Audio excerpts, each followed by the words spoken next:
this way before. Travel through the open door. Circumstances navigated the path. And life happened oh so fast. No, they got lonely. Sometimes you see, I know we couldn't make it. Even when I'm off beat, I still land on my feet. And nothing can shake me. Cause I know life took a hold of me. Never. This is where I am destined to be. I'm not ready to give up. No, I believe in the miracle of life. Life's a play for no rehearsal. Learn quickly, they'll come for your role. Games can play, can't take it personal. Cause the devil is a liar. I'm telling you the truth. It's all in what you do. Some things you gotta do. Fight for millions. Take a second, see the blessing in it. But much expected, much is given. When I made the living, now I'm giving back to children. Never let the power come first before your happiness. Yes, you can be the best if you go the distance. Mix a little sweat with your persistence. You know that the best things are never instant. Just shine, let them see your brilliance. Get up, open up your eyes now. It's the moment of truth. No backing down. We're bringing it to life. Oh, for the children, it's a given. You gotta give it, be a blessing. This my personal statement. Run the game like I'm aces. Learn and develop patience. Determined to be the greatest. Yeah, bobbing and weaving. They changing up like the seasons. Indigenous to the grind. So I do it for all my people. Jabbing the competition. Back up against the ropes. You fighting for recognition. I'm fighting just to promote equality where we lack it. While cancer slowing our road. I'm confident we'll make it. We focus on common goals. Yeah. Give back, give love, giving something away. Never give up, stand tall to fight another day.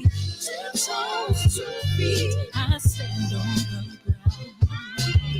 I'm gonna battle and fight this final round. Life's a play for no rehearsal. Learn quickly, they'll come for your role. Can't get play, can't take it personal. Cause the devil is a lie. Tell you the truth, it's all in what you do, some things you gotta do,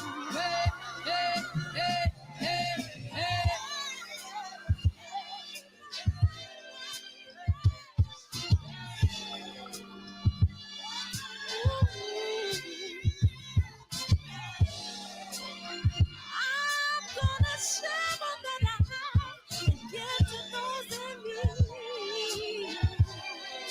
Dun, dun, dun, dun, dun. Hey, the music was low, huh?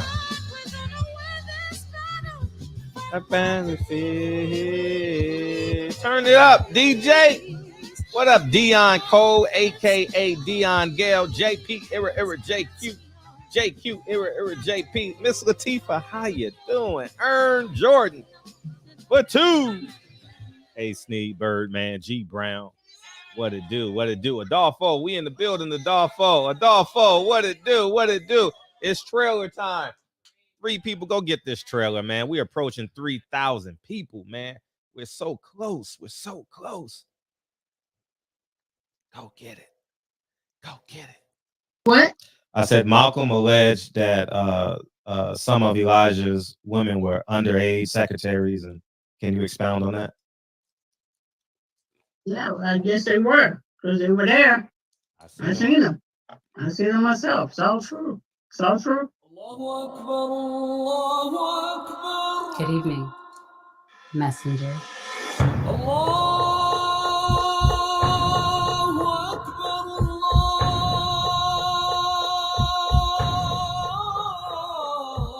You convinced us that you were the last messenger.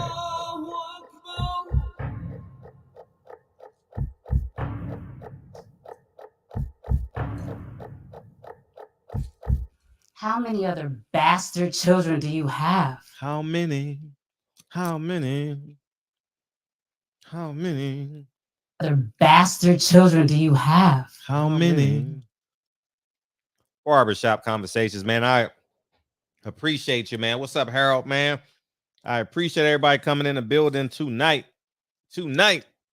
Happy Tuesday.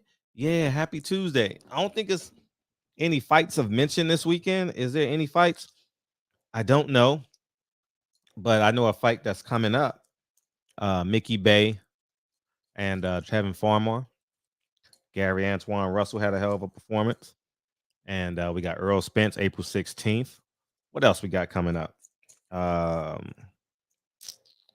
Shit, I don't even know. Oh, Tim Zoo, March 26th instead of March 19th. They moved it. So Jamel Charlo will be fighting on another day, or the guy from Dallas, the guy from Texas.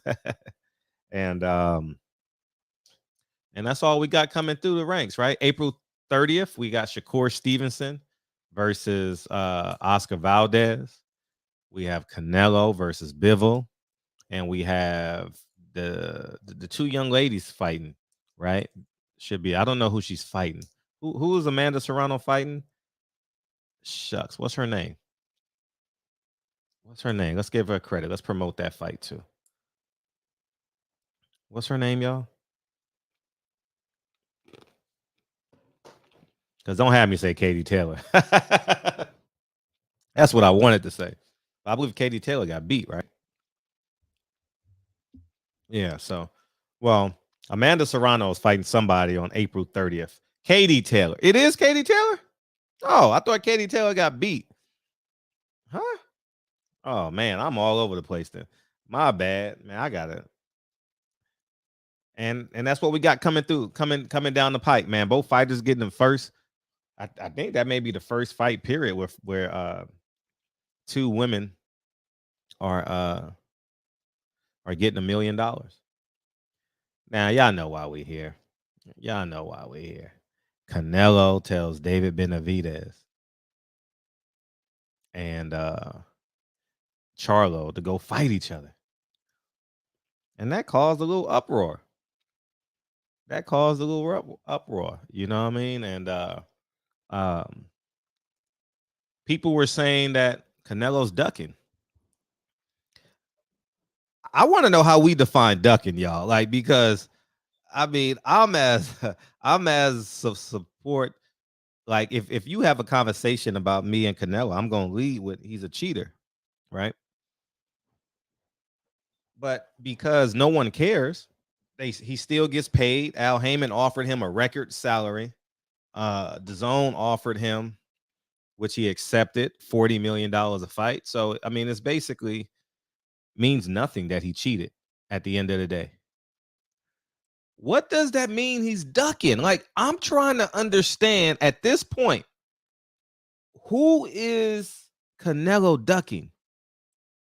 And the reason why I say that is because if Canelo is ducking, Charlo owns a duck farm. If Canelo is ducking, Andrade owns a duck farm. If Canelo is ducking, Triple G feeds the ducks. If Canelo is ducking, David Benavidez owns a handful. I'm not gonna put a lot on him because he actually chased Jamal Charlo. So I got to put some respect on David Benavidez's name. But he owns a few ducks too. You understand what I'm saying? So I think we gotta be fans. I think we got to tell these fighters the truth, man. PBC is doing a hell of a job at keeping everything in-house. You can label it what you want to label it. Feel free. But as a fan, the fact that Andrade has not fought anybody on either side says a lot about Eddie Hearn and Matchroom and says a lot about Al Haymon. Nobody's innocent. I'm not here to say Eddie Hearn is better than no. You're not gonna hear me say that. I think they all on this team together because Andrade is the same as Jamal Charlo. The same. They're just prepping him for Canelo to say yes. Prepping him. Well, Canelo has decided to do it. Well, I'm the mandatory. I got a belt. Why you don't want to unify? But we won't place that on Jamal Charlo. I don't get it. The media, the fans need to apply the pressure to Jamal Charlo, not out of hate. This ain't no hate video. I know people going to interpret it as such, but apply that pressure. Andrade Benavidez and David Benavidez too. Andrade David Benavidez, Charlo, and you throw Darrell in there because you need 4 people. They got to fight. Oh, no, excuse me, Caleb Plant. They got to fight. You got to fight, man. It's time. It's time. And Darrell says he doesn't like Caleb Plant at all. There we go. But the fact that we say Jamal Charlo is not a full 168 pound. He ain't fought at 168 pounds yet. Well, Canelo's fighting a world champion at 175. And I want to be clear. I approved of Errol Spence. This is just me personally. Like, you have the right to get the belts in any order you want, right? We said it was cool for Errol, right? It's cool for Errol. Why it can't be cool for Canelo? I don't think nothing is wrong with Errol Spence going to get Uga's belt before Crawford. I don't. So, now what fight? Now, if you sit me and say which fight do I want? I want Terrence Crawford. I want him next, but I understand it. You understand? I understand the pageantry that these fighters have, and it's a reluctant acceptance that I have to accept. I'm not gonna sit here and say, "Oh yeah, I want Ugas over Crawford." Hell no, I don't. I understand it. And if Errol Spence can do it, Canelo can do it. Right? He can fight him in any order he wants. And the sanctioning bodies are going to do their best to protect them with below average. Should I say below average? Should I say beatable mandatories? Because they want him to keep the belts and they want to keep that Canelo train rolling. Yes. But they got to fight each other, man. Like, I'm just sitting there like, I can't believe we just sitting here saying Jamal Charlo has earned a Canelo fight at 168. He hasn't earned a fight with Canelo at 168, y'all. David Benavidez, some may say yes. Some may say he don't deserve it because he hasn't been disciplined. I say we're 2 years past that. I give him a half a break because it was COVID. I give him a half a break. You still got to be responsible. You still got to be accountable. But I understand the loneliness and the major adjustments that the fighters had to take. Even the fans had to make. Imagine, remember the first COVID fight we watched? We was like, what is this? You can't hear no fans. PBC tried to accommodate us with the fake noises and stuff like that, but it was kind of corny, right? It was real corny. So it's just now, if you get me in a private conversation, I'm gonna say Canelo's a cheater. I'm not here capping for Canelo, but these guys got to fight each other, man. We can't be babysitting David Benavidez, Charlo, Andrade, and Caleb Plant just fought Canelo, so I don't know if we're babysitting him. But these guys got to fight, man. For real. It's just ridiculous, man. It is just beyond me how we just sit here. And I understand. I want to root for fighters that look like me. 100%. When a bell goes ding, ding, ding, ding, I get it. But I also know that a lot of this black business is a piece of crap. And if we look at it for real, Jamal Charlo's eating Gerber food. Al Haymon is breastfeeding Jamal Charlo. Man, let's keep it a buck. I'm just keeping it real. If Canelo says I'm tied up this year, somebody got to earn that spot. That's all I'm saying. I supported Floyd when he fought an old Shane Mosley. I supported Floyd when he cherry-picked Maidana for the second time. I supported Floyd against Conor McGregor. I supported Floyd against a baby Canelo. I supported Floyd against Robert Guerrero, and everybody in their mama knew he was going to win 12 rounds to nothing. Everybody. 24/7, 20, whatever it is, was so much better. Baby Nuts, remember that? Was the highlight of that. You understand what I'm saying? But when he pulled up, I supported when he pulled up Berto. I supported Berto. I also supported the little Mexican that he pulled up after he got out of jail. What's his name? Marquez. I knew he was gonna beat the hell out of Marquez. Marquez was a little itty bitty boy. You know what I mean? Like, we knew this. Come on, man. Floyd was great. So we knew the outcome. We knew the outcome was income. We knew it.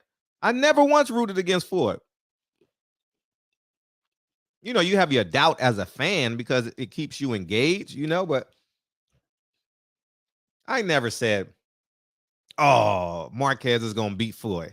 Hell no. Marquez is a counterpuncher, and he's too short of a counterpuncher. If you had Paul Williams' length and height and size, yeah, maybe you can get him. But Marquez is what, 5? Man, Marquez is shorter than me. This sounds funny, but I went to the bathroom with him one time for the Laura Canelo fight. You know what I mean? And I'm like, damn, you little? You know, like because these guys look ginormous on TV because they cut up and stuff like that, but he was in the stall next to me. And Marquez is a little guy. He might have put on some weight now, but he was in shape, probably preparing for Bradley at the time, but he was a little guy. He's a really little guy. And but yeah, and you know, every time you see a fighter, you always size him up, like, you know what I mean? Like, yeah, he can go. So the point I'm making is, I don't care if it's Floyd Money May, Floyd Primetime Floyd, Money May. What's the other one? What's the other Floyd name? I don't know, man. Money May, and what's the other one? What was the first Floyd name? Hey, it's something about this microphone where I forget what the hell these names are. It's something, but he's a little 5'6" though. He got short arms. Pretty boy, thank you. He got short arms. You know what I mean? Like, he's a small 5'6", you know? He looked like he came up from bantamweight or something, you know, but he's bigger now because he's so far removed from fighting. Thank you, guys. Pretty boy. I respect all of that. I'm not gonna sit here and say I don't respect it. I 100% respect it. Thank you, champ. And I just think it's important that one, open up these phone lines, and two, just tell the truth at this point, man, because I was bamboozled, and I'm not being bamboozled again by the business of boxing. I'm not gonna do it. I'm still gonna root for the black fighter when the bell goes ding, ding, ding, ding, ding. But I'm not gonna sit here and lie to y'all and be like, oh, this is why it's happening. No, Jamal Charlo is in that circular walker. You know what I mean? He's totally protected. He's hitting that thing that goes, you know what I mean? That's for real. What's up, PBC, Fred? what's up? How you doing? Man, Fred, the state of boxing today, these guys that we're talking about collectively, man, if they're the state of boxing, then boxing is done, man. The sport of boxing in 2022 is reprehensible. These guys are cowards. They're lazy. They're drug addicts. They don't want to fight each other. They're bitches. Okay? I grew up in the era, you know, we had Hagler and Hearns. These guys couldn't wait to get in the ring and tear each other's head off. Trash talking back and forth. Hearns, I'm going to get you. You know, Hagler come back after you get off the ground, motherfucker, after you get off the mat. You know, they go in, Hagler drops him. You understand what I'm saying? These guys don't know nothing about that, man. Nothing. I look at boxing today, brother, and I'm telling you, man, it's depressing. It's disparaging. I can hardly even watch fights. You know that, man. I mean, I watched it over the weekend, but I'm shaking my head constantly. I mean, what are your thoughts? I wouldn't say it's done, but we need the stars to fight. We need the stars to fight minimum 3 times a year. We need them to fight each other. We need them to use their social media platform. We need them to interview. LeBron James does an interview every 82 interviews. LeBron James does. We're dealing with dope addicts. Tom Brady does 17 interviews, plus the playoffs. A-Rod, who's the best player in baseball? I don't watch it. I'm not following baseball these days either, bro. But you can go back to who's A-Rod, the best whatever, position player? You know, well, let's just say hypothetically. superstar. Let's say hypothetically, You know. Derek Jeter. Derek Jeter does 162. Jeter. Does 162 interviews a year, mandatory 162. LeBron 82. Tom Brady 17. These are mandatory interviews that they have to do. Because I covered the NBA. Take those endorsements. When you take those endorsements, you got to do what they tell you to do. No, it's mandated by the contract. Like you can't have like the For every contract you sign, the endorsements are just another contract. You know, got you. He got all the endorsements. He got Pepsi, whatever, Nike, and they mandate you do interviews. You got to do that. That's part of getting that check. But listen, brother. My point is this: you're dealing with dope addicts. I don't know about you, but whenever you deal with dope addicts, expect unpredictability. Okay. Here you got Benavidez snorting coke, right? Losing his shit. Well, he did. You got Charlo's putting copious shit up their fucking nose, and you got Canelo injecting himself in the ass, you know, with that shit, man. So you're not dealing with people who are in their right state of mind. Do you understand this concept, Fred? Well, these guys are dope addicts. Only can talk about what we can prove. Okay, but I'm just saying, among other things, cowards, bitches, crybabies, prima donnas. You know, write some of this shit down, man, because I'm gonna let you use some of these words. All right. Hey, what did you give me last time? Oh, half a nigga. What did you tell me last time? That shit was classic. No, I'm breaking out the 5-syllable words, though, reprehensible. Look that shit up, okay, brother. It's the state of boxing today makes me sick, and you know I've gone through the 60s, the 70s, the 80s, the 90s, and all the 2000s. 22 years of them. And I've never seen anything like this. It makes me want to cry. Seriously. I'm done. And you're talking about you rather see Ugas over blood? Man, come on, this Ugas fight should never be happening. It's an insult to my intelligence. Do you understand that? I respect your opinion. I'm not going to sit. Fight. Fuck Errol Spence for doing it, and fuck Al Haymon for making it, man. Fuck them all. Okay? I'm done with that shit. I'm not paying for it. They can do whatever the fuck they want to do. I'm not paying for it. You understand? I'm just not. And you know I got the cheddar to pay for it. I'm not paying for it out of protest. Okay? Your thoughts? Questions, comments, concerns? I think you have the right to do what you want to do, and I'm not going to refute how you feel. Like I said, I would prefer Terrence Crawford, Errol Spence. Because I understand that this is boxing, I accept Ugas and Errol Spence. I accept it. Now, if me and Earl is doing an interview we hear right now, I say, man, I want Terrence Crawford, man. Like the fans want Terrence Crawford. You know what I mean? And he's gonna say it's next. And I have to accept it, and it's a build-in, and that's what it is. But I understand. The last thing I want to talk about. Okay, just cut me off. Yeah, just cut me off. I agree with you. Just cut me off. I agree with you on Charlo. I'm sorry to cut you off. I agree with you on Charlo. I agree with you on Charlo. Okay, he's questionable. Jamal has ducked a lot of people. When he ducked Benavidez, I was done with him. Benavidez, as far as I know, hasn't ducked anybody straight out explicitly. Okay, he's certified, but there might have been some shit. There might have been some stuff on the download behind the scenes we haven't seen, but he has never explicitly ducked a real contender. Okay, and Benavidez, in my opinion, will whoop Canelo's ass. But no, Canelo's going to put hydration clauses on you. Yeah. He's going to make you fight in a catch way. He's going to catch you with your draws down to give him some kind of advantage because he's a bitch. I'm with all that. Okay? I'm with all that. I'm with you on Okay, now, but at least Canelo will go up to different weight classes. Let's cook on your boy, Spence.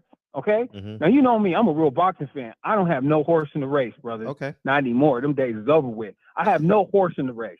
Okay? You done Spence with is a Joshua? weight bully. Spence is a fucking weight bully. He's been at 147 too long, and now he can't even knock anybody out at 147. You know why? Because he's dehydrated to the point where he doesn't have any knockout power anymore because he's outgrown his boyhood and he's in his manhood now, and his man strength is demanding more weight. Okay, and it's sickening, man. And nobody says anything. Errol Spence could fight at 147 for 147 years. You guys wouldn't say shit. You see how that works? I'm gonna disagree. I'm gonna push back a little bit on that because of he has unfinished business, man. Like at 147, and two, I always say if you can make the weight, you can make the weight because you have to create. Boxing is a sport where you can create your competitive advantage. And Fred, you know who else has unfinished business? The that? Guy who gets out of prison and goes back in a month. He had unfinished business. Okay, come on, man, get the fuck out of here. There's no unfinished business. He could have went to 154. He could have made some fights happen. Nah, if you ain't gonna fight Bud, what the fuck are you still doing at 147? There's no reason. I respect we already that. know you the champ. You ain't got to get these belts from guys that we know you can whoop. I mean, you know, Spence could whoop Ugas without even having a camp after fucking wrecking a supercar. Okay, without a camp, he could still whoop that nigga. So come on, man. You know, you're insulting my intelligence when you say stupid shit like this, bro. And you know what? I'm going to be honest with you, Fred. I'm going to end on this. Even Bud is such a chicken shit bitch that I don't even give a fuck about that fight anymore. And I got my suspicions about that last fight. I know a fix when I see it, bro. I knew people used to fix them fucking things. I know what a fix looks like, okay? I know what's talked about behind the scenes when they put the shit together. Not just in boxing, in basketball mostly, college, okay? So that was a fixed fight, brother. And somebody's protecting Bud because I know that he got his ass whooped. And Bud knows it too. I saw him getting his ass whooped. What do you think? Against Porter? Porter was whooping his ass. I think you're like just, it wasn't nothing. I think you're like just, it wasn't shit. I think you're just angry tonight, and this is the place Porter to vent. was whooping his ass like he was throwing dice in the bathroom. Okay, it was easy for him, and they made him back off, and that's when he faked his loss. Come on, man, they paid Porter, bro. Bud is a hype job, man. You guys need to wake up. I'm being real with you. Bud is a fucking hype job. Okay, and I'm gonna disagree. But I understand. Y'all forgot Bud was getting his ass whooped. Everybody forgot about that. I thought it was an even fight. I thought it was an even fight. No, easy. You thought it was an easy fight? Even fight. Even.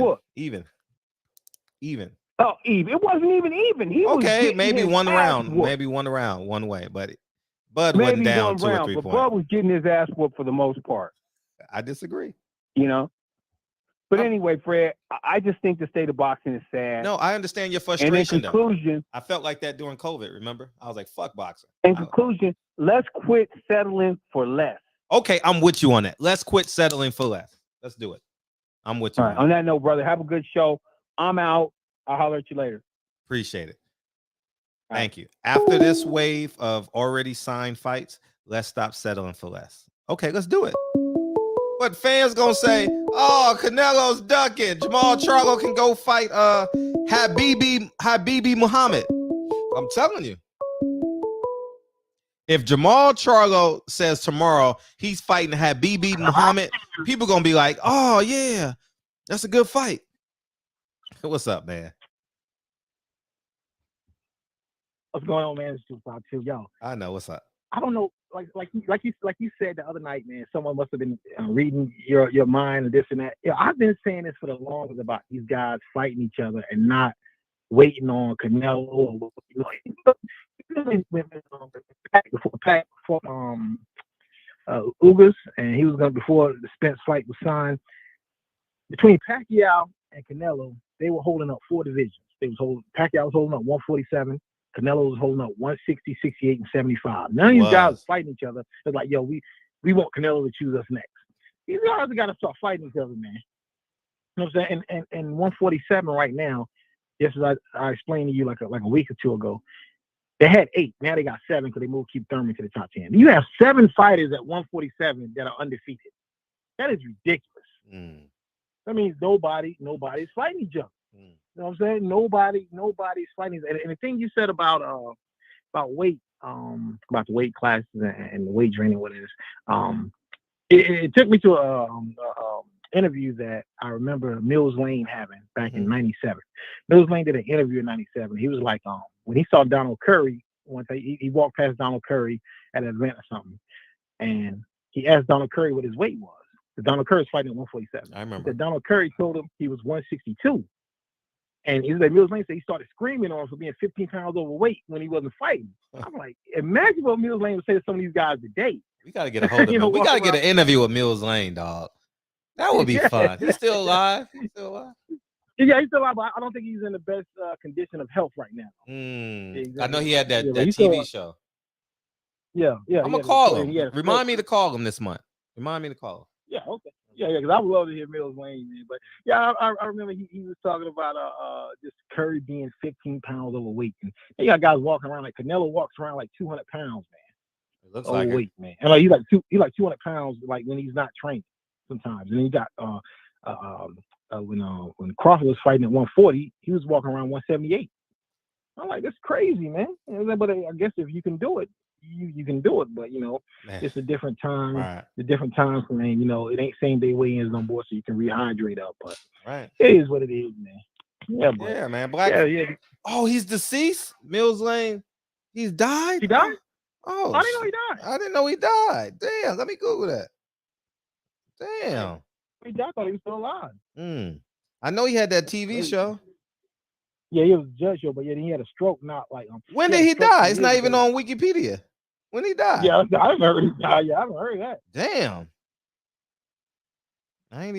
Damn, it's not even on Wikipedia yet.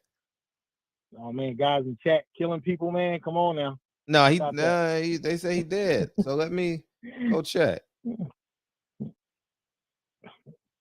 Yeah, man, but what you're saying is correct, man. These guys really got to start fighting each other, man. I honestly don't think that Jamal Charlo wants to fight Andre. Hell no. I don't think he wants to fight Andre, man. And I know you remember the interview with it. I don't know. I forget exactly which Charlo it was. It was Jamal when they was talking trash about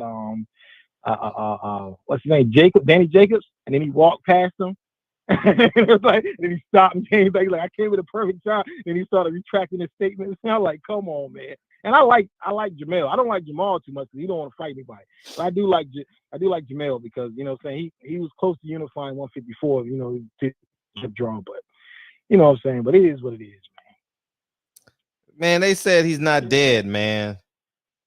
Okay. Yeah, Mills Lane is alive, man. Internet says he's alive. I haven't heard anything about him dying, man. I used to love his voice. The only thing I hated about Mills Lane was his favoritism for Holyfield. That's the only thing I hated, man. I mean, he would because Holyfield, that should have been a knockout against Burt Cooper. When Burt Cooper had Holyfield in the ropes and he wasn't defending himself and he turned his back, Holyfield, Mills Lane stepped in and gave him the 8 count. I'm like, nah, that fight should have been stopped right then, man. But yeah, other than that, Mills Lane is a great ref, man. Him and I always like Rudy Battle. He half dead. He half dead, man. He ain't dead yet, man. He ain't dead, man. Y'all got to stop putting people in the ground, man. He ain't dead. I know he was just on TV like a few years. I mean, anything can happen in a day, but yeah, I'm looking for. Yeah, man, that's all I wanted to say. It's my time, man. But yeah. I used to love his voice. Keep up with the good shows. Yeah, keep up with the good shows. He ain't dead, man. He not dead, dog. All right, let's look. Mills Lane passed away. Let's check. Okay, all right, man. Get out of here. Yeah. Peace. Hey, what's up, Max? Mills Lane. Yo, what's good, Fred? Mills Lane ain't dead, man. Y'all putting people in the dirt, man. He alive, man. He's alive. Oh, man. Y'all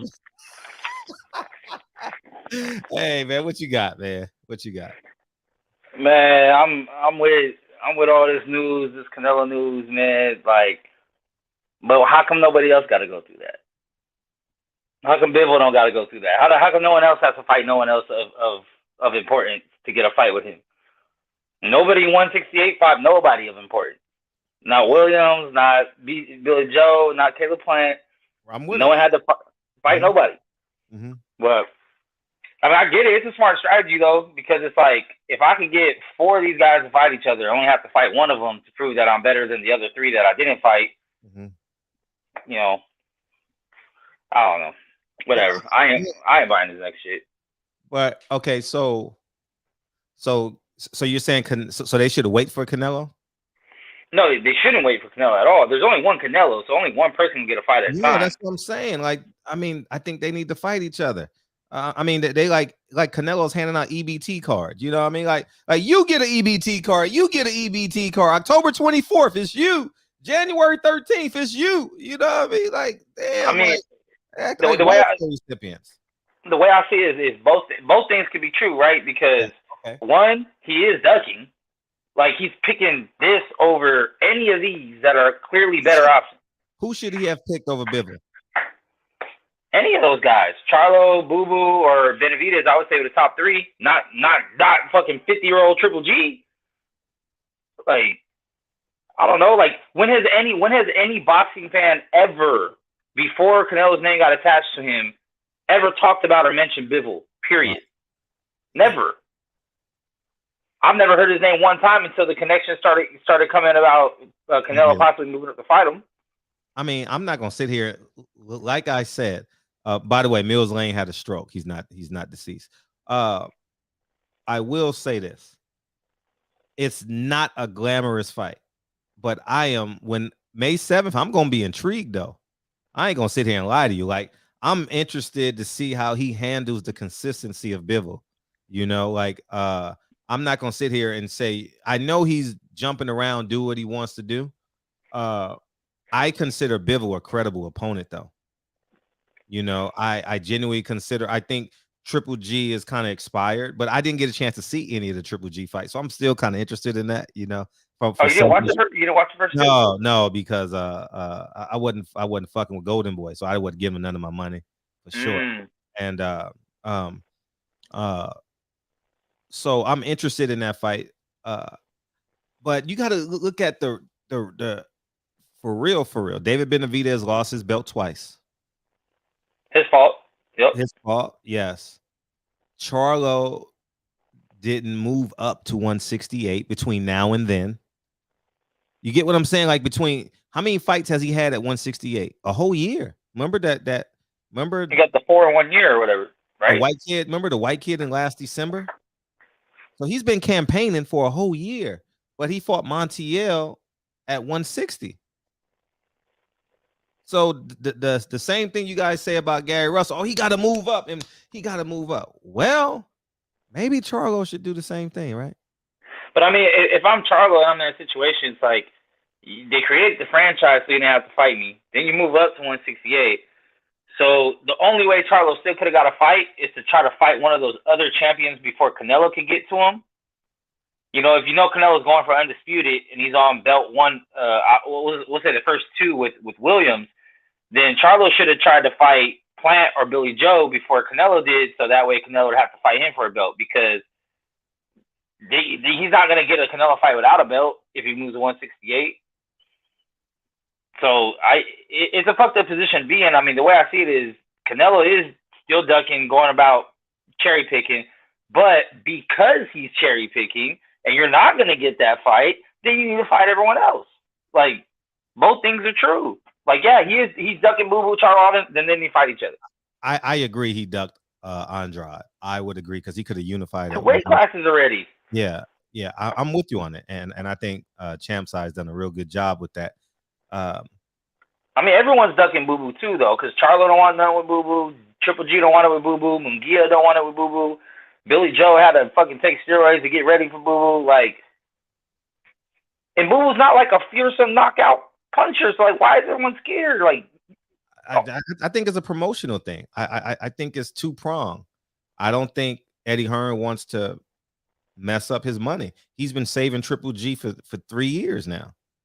You get what I'm saying? Like, he's intentionally protected Triple G. That's not. I mean, if you think it's any other way, then I think you're sadly mistaken. I think is yeah. I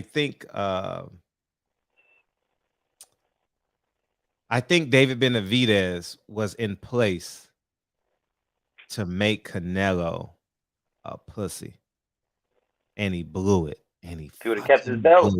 And he fucking blew it.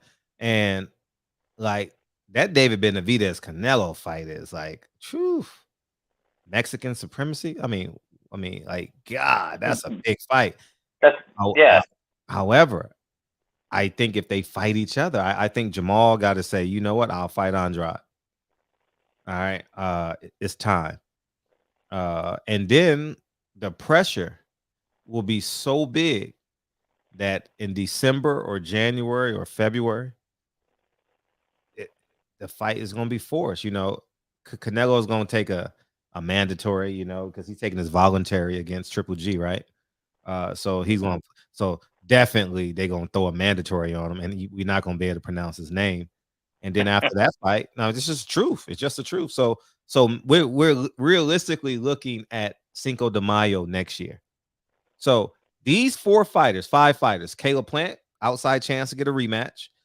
Andre Durrell, David Benavidez, Jamal Charlo, and Andrade. They got to do whatever they can to put themselves in place for next year Cinco de Mayo. That's it.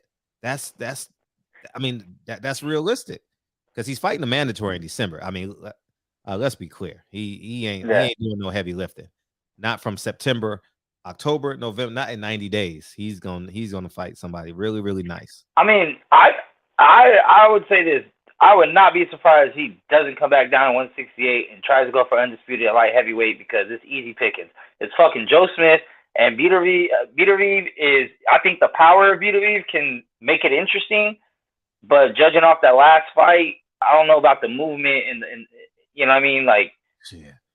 I like that fight. I mean, that's must-see TV. That if he moved up to fight Beterbiev, I'd be like, all right, bro. Like, I'm not mad at it.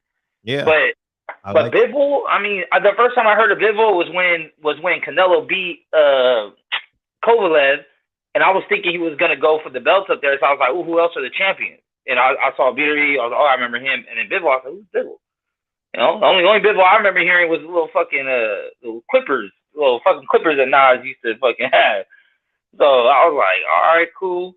But it's like, you got big, like you said, big fights. Like, these are blockbuster pay-per-view. These are pay-per-view worthy fights with Charlo. And you know what I mean? Yeah, all the shit we talk about not buying the shit, those are worth buying. Trust me. Fight week, you're gonna be locked into this fight. Oh, you're gonna be so locked in. You're gonna go watch your HBO Bivol fights. And I'm serious. Bivol is a sturdy guy. I've been in a when I did those interviews with David Benavidez, he was in a gym in Hawthorne, which is about maybe 4 miles from me. And he was in the gym that day. That's only an engagement I've ever had with him. But he's a sturdy guy, man. He looks athletic. Like, he got cuts in his arms. Like, he looks like an athlete. And I think Canelo's pressure and power is just too much for the average man, honestly. Like, just that by itself. Sure, like, I get it. I want to see it though. I really want to see Benavidez and Canelo bad, man. I really want to see that. But I really, another fight I want to see too? Plant and Benavidez. I really want to see that. Absolutely. Absolutely. I want to see that too. So after if he don't get hit with David Lemieux's right hand, I think that I kind of hope he does. I kind of hope he gets rocked so we can see what happens if he gets rocked. Because if you fight Canelo, you're gonna get hurt at some point in that fight. We're gonna have to see how you handle it. Yeah, that's whether true. It's a body shot or something that just makes you back up, like, oh fuck, okay. Like, how do you adjust? Oh, we forgot about Zordo. Zordo's up there too. Zordo, at 175. Is he a champion? No. Is Zordo a champion at 175? No. It's only Bivol, Smith, and Beterbiev. Okay, so Joe Smith and Beterbiev are fighting Imagine. So he can unify at 68 and 75 at the In 2 same. fights. He can unify like 2 fights pretty much. Wow. To undisputed 2 weight classes. That would be impressive. It would be. To pursue Benavidez, that shit would be impressive because if he does that, I give Canelo all the respect in the world. I would not hear complaint here, not one. Yeah, but like they say, they got to create their own momentum. You know, it's time, man. Like Canelo, man, someone should make a meme of. I mean, it's people gonna perceive it as racism, and that's good because then it shines a light on. You think black people are poor? Black people think black people are poor, but he should hand out EBT cards, like Canelo handing out EBT cards to fighters and shit, and piss the black fan base off because they gonna say, "Oh, you're being disrespectful," but you call black people poor too. You get what I'm saying? So it's like a double entendre. Anyways, man, I don't want to antagonize nobody. Nah, I really do. I really do. But I think Canelo's gonna do what he does. I'm gonna watch both fights. I'm real intrigued by that Triple G fight for some odd reason. And I really want to for the third fight. I mean, I didn't see the first two, and they were close. So I want to see. It worked. I want to see Canelo. I mean, I want to see Triple G get beat up too. Like, I want him to like if Canelo wins, I want him to win like in a landslide, you know, because I want to get rid of Triple G. And then there's the black sheep all the way over here in the meadow that can fuck up everything we talking about. Because if big homie Andre Ward come back, I don't give a fuck about none of them other fights. Nah, Andre Ward would come back if they gave him $20 million. Remember, Andre Ward is working. You know what I mean? So Andre Ward is he's not as secure as, you know what I mean? Like, yeah. I mean, I'm not, but people gonna say I'm calling him broke. No, I don't think he's broke. Not by any stretch of the means, but he got 5 kids. And so I would say he's not, you know, I don't know who. Hey, 20 mil help out anybody. Yeah, 20 mil will help out. 20 mil will definitely help out. I'll go fight Canelo for 20 mil right now off the couch. And I think Andre Ward got an itch too. You know, he got an itch. I think he does too. I think he walks and be like, dude, this era of fighters are just, oh my God. Imagine if I was in this era. You know, his work ethic is just sensational. But yeah, I would like that. I would welcome that fight at 175. I think another part of it too is, and I don't want to speak for Andre Ward because he's such a solid dude. I would never try to put this on him, but I think a part of it's got to be like, they didn't love you like this when you did all this shit. When you went through the Super 6, you weren't being promoted as the next coming of Jesus Christ and shit, the top dog in the game. Like, I mean, Mayweather kind of overshadowed him as far as that goes, but in his own weight class, he was the man. He fought everybody. He ran through Kessler and Froch and Arthur Abraham and, you know, Chad Dawson, like Kovalev. He didn't get the same praise. Someone told me that Ward's faith got in the way. Like, he wouldn't fight in casinos and stuff like that. No, I'm serious. I'm dead ass.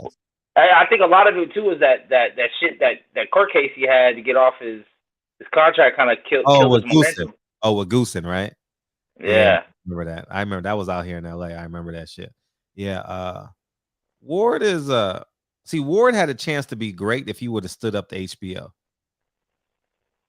You know, like if he would have stood up and set the temperament, then he would have had like an underswell of like, and it's not just a black thing. I think Andre Ward has the ability to speak to both sides of the aisle, you know, shall I say.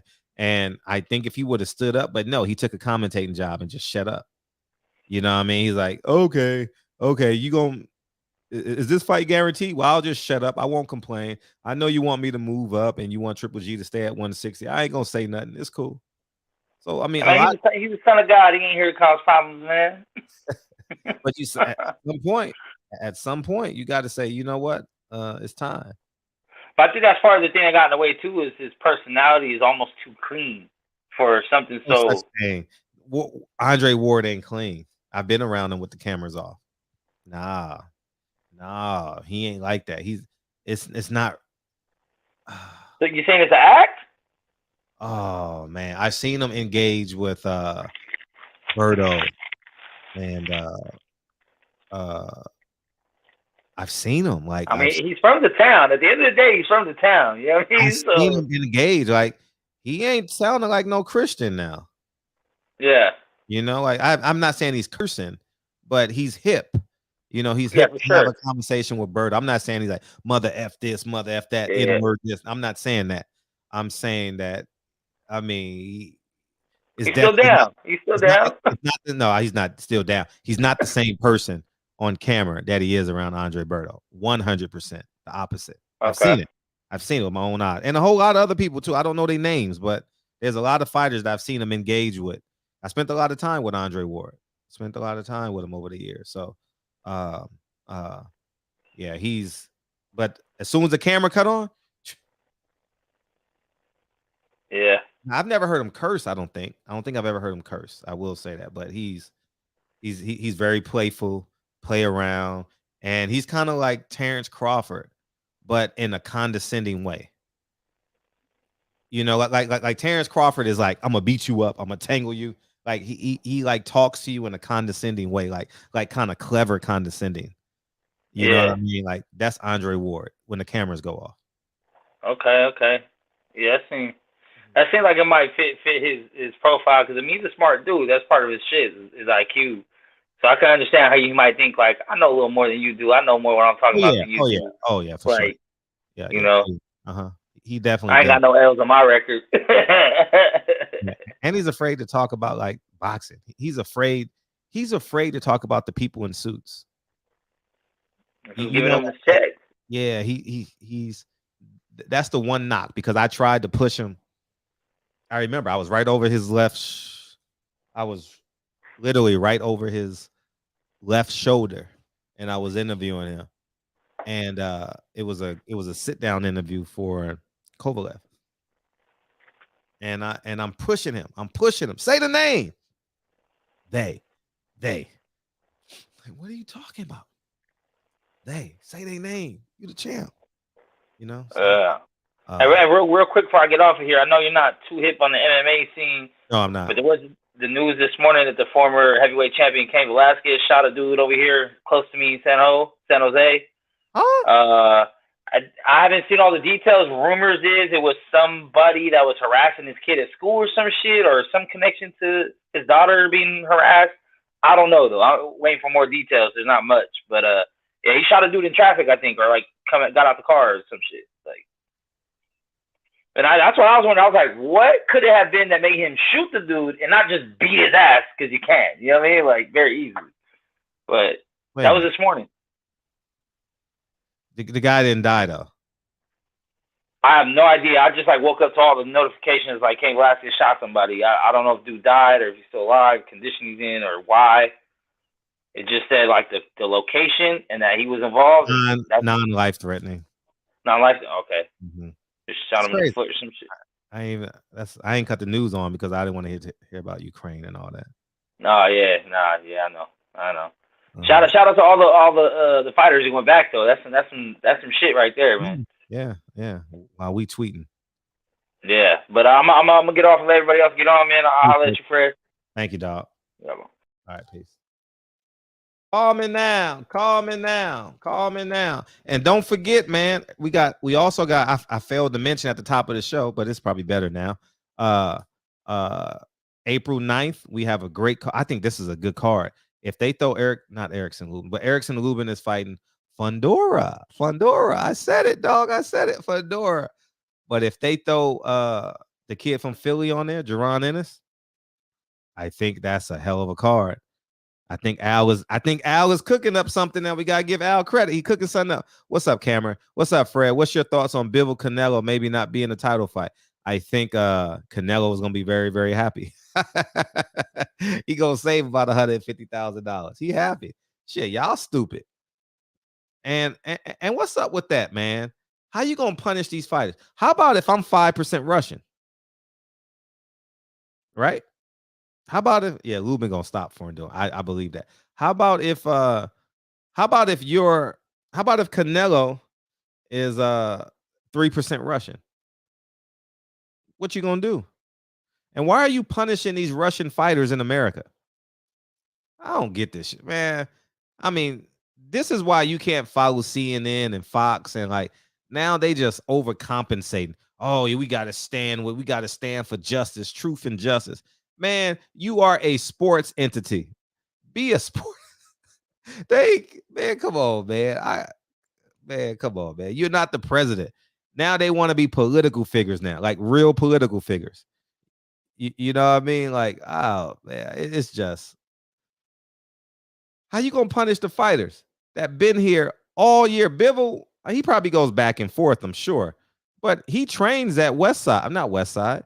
He trained at the oh my gosh, Freddie Roach's gym in Santa Monica all the time. What's the name of that gym?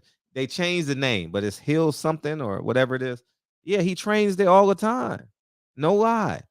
Like he spends tax dollars here. Like if Bivol is training in America, when he goes and eats, he pays sales tax. When Bivol fills up his gas tank, which he pays taxes on the gasoline. Like, what are we doing here? Like, what? I mean, it's too much, man. So now, if Mexicans go invade, if Mexicans go invade America, what we gonna do? What we gonna do? Come on, man. Now we doing too much, man. We doing a little too much, man. Man, I think it's crazy, man. Mauricio and Pepe and LePew and they want to be president, man. They want to be political figures, man. Take your sanctioning fees, hand the champion the belt, and take your picture. It's that easy, man. Stop acting like Joe Biden, Mauricio Biden, man. Come on, man. Cut it out, man. We ain't stop it, man. But if it's not for a belt, it ain't gonna matter. It ain't gonna matter to the fans. Fans don't. At the end of the day, I want to see Milwaukee versus Brooklyn. That's not for a championship, right? I still want to see that in a 7-game series. I still want to see Brooklyn and Philadelphia in the second round of the playoffs. I still want to see it. It's not for a championship, but I'm intrigued by that matchup. So at the end of the day, maybe this will lead Churchill Boxing Gym. There it is. Thank you, dog. Churchill. It used to be Freddie Roach's, but they kind of. You know who I used to see in there too. He boxes too. He spars and everything. The guy that does commentating for ESPN. The guy that thinks he's better than what he is because he got those dramatic pauses and he talks with his hand and he pauses when he raises his finger. Mark Kriegel. Yeah, Mark Kriegel. Yeah. That makes you an Emmy nominated. If you guys ever want to be a commentator, just do this when you talk. So if Canelo Alvarez wants to be the best fighter in the world, he must go through David Benavidez. If you ever want to be on TV, you got to pause when you do this. It makes you so dramatic. But you got to talk in like that conversational, like I'm digging into your soul voice. You know, you can't be Stephen A. Smith. You know, I ain't lying, dog. I ain't lying. Have you noticed all the white commentators do the same thing? From Mike Wallace all the way to Mark Kriegel, they do the same thing, man. Man, I ain't lying. You know what I mean? So yeah, man. That's what it is, man. It's funny, man. But yeah, man. We got a good. I mean, Al Haymon had a good weekend this past weekend. I got to give the man credit. He's gonna come back March 26th. God damn, that's a long way. Hey, Al, where the money at? Where the money at? We have, I don't know who's fighting this week. I know there's a fight in San Diego. I just don't know who's fighting. March 26th. The next card I'm really, really looking forward to is Erickson Lubin and for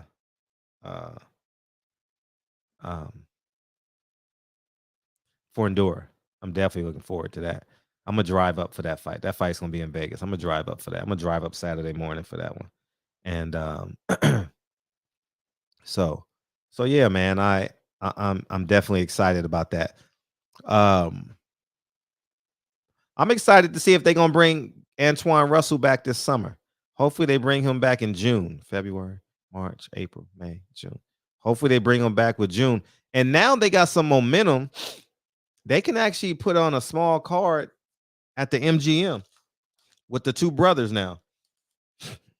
They should do a Gary Russell card and then throw Lorenzo Simpson on it. He's a free agent, right? They should do something like that. You know, and I don't know, rock, paper, scissors for the main event. I don't know. I think Tony Harrison on that Lubin card. Yeah, I'm excited to see Tony Harrison, man. Tony Harrison, man, I don't know what you're doing.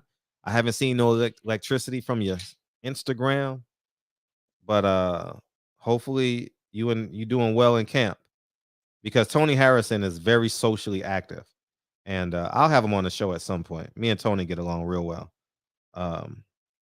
But oh yeah. He's still in Detroit training. Hopefully he cuts weight good. Let me check his stories. Because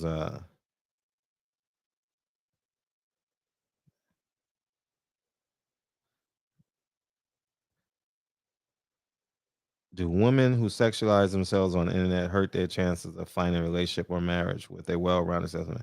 Hurt. They have slim to none. So he is training. He's at the water. No, he's not. Yeah, he is training. He's in camp because he's icing himself down. Big Joe, you talking shit. Make some of this shit happen. Some tips to get your boy. We gotta get Tony Harrison in the shot before his fight, dog. Tony Harrison is cool. I just hope he's right. I just hope Tony Harrison is right this fight. He wasn't right the last fight. You know, his dad passed. I don't know how you make that adjustment, dog. I really don't. But his dad passed, and his brother is definitely not the guy to replace his dad. You know, it was a lot of inconsistencies there, I thought. But we'll see. I wish him well. Definitely wish him well. And then I think they should fight. I think Tony Harrison. Hey, did Nelson retire? Because Nelson was a good opponent. He must have retired, huh? Because Nelson was the guy. I forget his first name, but Nelson was the guy that leveled up every 154 guy. So, but yeah. Lubin Harrison for the title eliminator, that'll be good. Yeah. Because they're WBC, right? Is Tony Harrison WBC? I don't know. Yeah, Tony Harrison definitely was himself, Birdman. That's for sure. What's up, KP? What up? What's up? Can you hear me, Fred? Yeah, what's up? No, you talking about Willie Nelson, right? Demetrius Yeah, Andre Willie fought him years Nelson. ago. Thank you, dog. Yeah. Yeah, Andre beat him years ago. Nobody wanted to fight him after he stopped Tony Harrison. Yeah, I remember that. Real long middleweight. He was like 6'3", 6'4", something. Yeah, I remember that. Shit, man. I remember him. Yeah, he was like Spider-Man or something, man. Damn. He must have retired because I ain't heard his name. Yeah, I ain't heard his name in a while either. But yeah, he was a terror. But yeah, those guys need to fight, man. Them guys been waiting on a fight with this guy for 5 or 6 years. They've been having quote unquote stay busy careers. How the fuck you have a stay busy career? Andre and Charlo have been having stay busy careers, and they ain't fought each other. And then Benavidez as well. He really has. I mean, what's the best fight Benavidez has had? He never fought Plant. Like, damn, dude. Like, these dudes is going whole careers without fighting nobody. Bro, this is crazy. But I'm gonna say this: Benavidez, Charlo, and Andre, they resumes is trash in comparison to Terrence Crawford. I'm with you on it, man. That's fucking ridiculous. That's 3 fighters. And Charlo has been in divisions with Canelo, Andre. Who did he fight? Julian Williams. He fought K9 years ago. That's been like 7, 8 years since he fought K9. Wow, I Like forgot. what the fuck, bruh? He fought K9. He fought Trout. Like, dude, their resume is horrible. They haven't fought nobody in a long time. The most you get out of them is like they about to fight at a press conference. Yeah, facts. Like they be about to fight all the time. Like they always about to fight, but they never sign to fight. Like this is some goofy shit, man. Like, but they want to have somebody have sympathy for them when they disappear. Nobody hears from them, and then they come out with an opponent that we spar with if we go to the regular boxing gym. Shit. Like, man, boxing is just in a space where I don't know how they think they can just give people nothing and ask people to pay extra for it. That's where they at. Like the interest level is gone. Like a couple years ago, everybody was blazing chats, blazing in these boxing forums to see fights. They've whittled it all the way down to where Canelo announces his fight, and then everybody else can see if they can fight around them dates. Hell, even nobody even cared that Tyson Fury got the belt. Right. When Wilder lost, nobody cares. You're right. They even know they don't care. They just wanted him to beat Wilder so bad. They know nobody cares about Tyson Fury having his belt, bro. Like this is it's a weird zone that boxing is in. But it's like it seems like it's about to die. It's almost like a corpse. You're just watching the corpse, and he's like, damn, maybe that mug might live like Ezekiel or something. But like boxing is in a bad state, man. If they don't, like I told people, don't buy the Keith Thurman versus Barrios fight. Some people bought it anyway, but some of these people is quote unquote Terrence Crawford fans. If you buy that fight and you advocate for that fight, and then they try to run Keith Thurman out there after Errol Spence beat Ugas, if he beat Ugas, then don't be mad because they done ran you for your money by you supporting that fight, because that's basically what you're saying. So it's like, I don't get people, man. Like on one hand, bro, like it's certain fights that should have happened by now. Boxing is just in a bad space. And Dub, I guess you think it's in a great space, man. I mean, you say what you want, man, but I'm gonna tell you this: if they don't give these people what they want, Dub, ain't nobody paying, bro. Yeah, and they got a chance too. LeBron is gonna be put out in the first round if you don't make the playoffs. So you got a whole summer. I don't know no baseball players, so you got an exciting summer of boxing. Man, Al got all the ingredients to make boxing exciting. Oh man, he got all the fighters, man. They not making those fights, man. It's like, dude, like, I'll be honest, bro. Like, the boxing is at a point, like, you know how people be like, hey man, why you don't watch this or why? Okay, I keep seeing this. Why don't the WNBA get paid more? Because they don't generate revenue. That's the reason why Charlo and Andre don't get paid more. They don't generate revenue. The only time their names is even big is if they was playing against Canelo Alvarez, but they won't even fight each other to make their names bigger. Like the shit makes no sense. It's like Keith Thurman them being at 47 and him never fighting Porter or Garcia them years ago. These dudes never fought each other in the same weight classes. They had a bunch of blow-ups and it never happened. But neither one of them has had a better fight than each other. Hey, that's some weird shit, bro. Boxing is like multiple weight classes is like that. 35. We have such a promising look at 35. We still ain't got none of them fights. Devin Haney ain't fought Tank. Tank ain't fought Shakur. None of those three guys have fought. Lomachenko is about to be in the war. Teofimo Lopez is off doing God knows what. Cambosa's got the belt. Man, this is some goofy shit. I don't see how people think it's in any a good state. You said it's looking better than November 2021. That was COVID, bruh. You comparing it to COVID. You comparing boxing to COVID. It was COVID last year, bro. So like, man, I don't know, man. I don't know where it's headed, bro. Like, if they don't give people what they want to see, they was giving us better fights when PBC first rolled out. I mean, that was exciting, wasn't it? Yeah, like Thurman, Porter, Thurman, Garcia. Those fights was on TV, y'all. And they asking you to pay for it after inflation, after the prices of everything went up. They asking you to pay for Thurman versus Barrios. And some of y'all buying that. Yeah, that's like an overpriced Happy Meal, man. I ain't buying that shit. Man, I don't know what boxing gonna do, man. I really don't know. You got any question for me or anything that you got on your mind? No, man. I think I think you have every right to have that feeling, man. And I think Al can rally the troops. I mean, if he can rally the troops to keep him, he can rally them to fight for him. You know, so I think Al is in a great.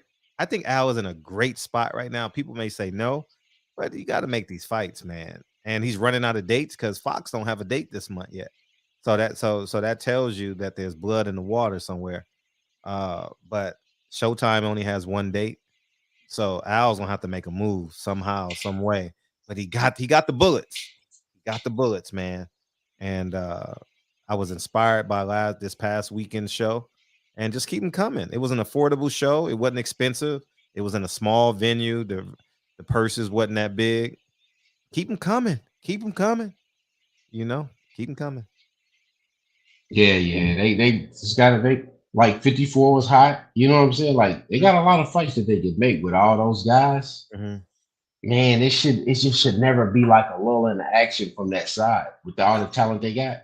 Right. It just should never be a lull. You're right. It should never be a lull. Never be a lull. And I'm actually rooting for Al. Like, even though I don't give two shits about him, I'm rooting for because he got all the talent, man.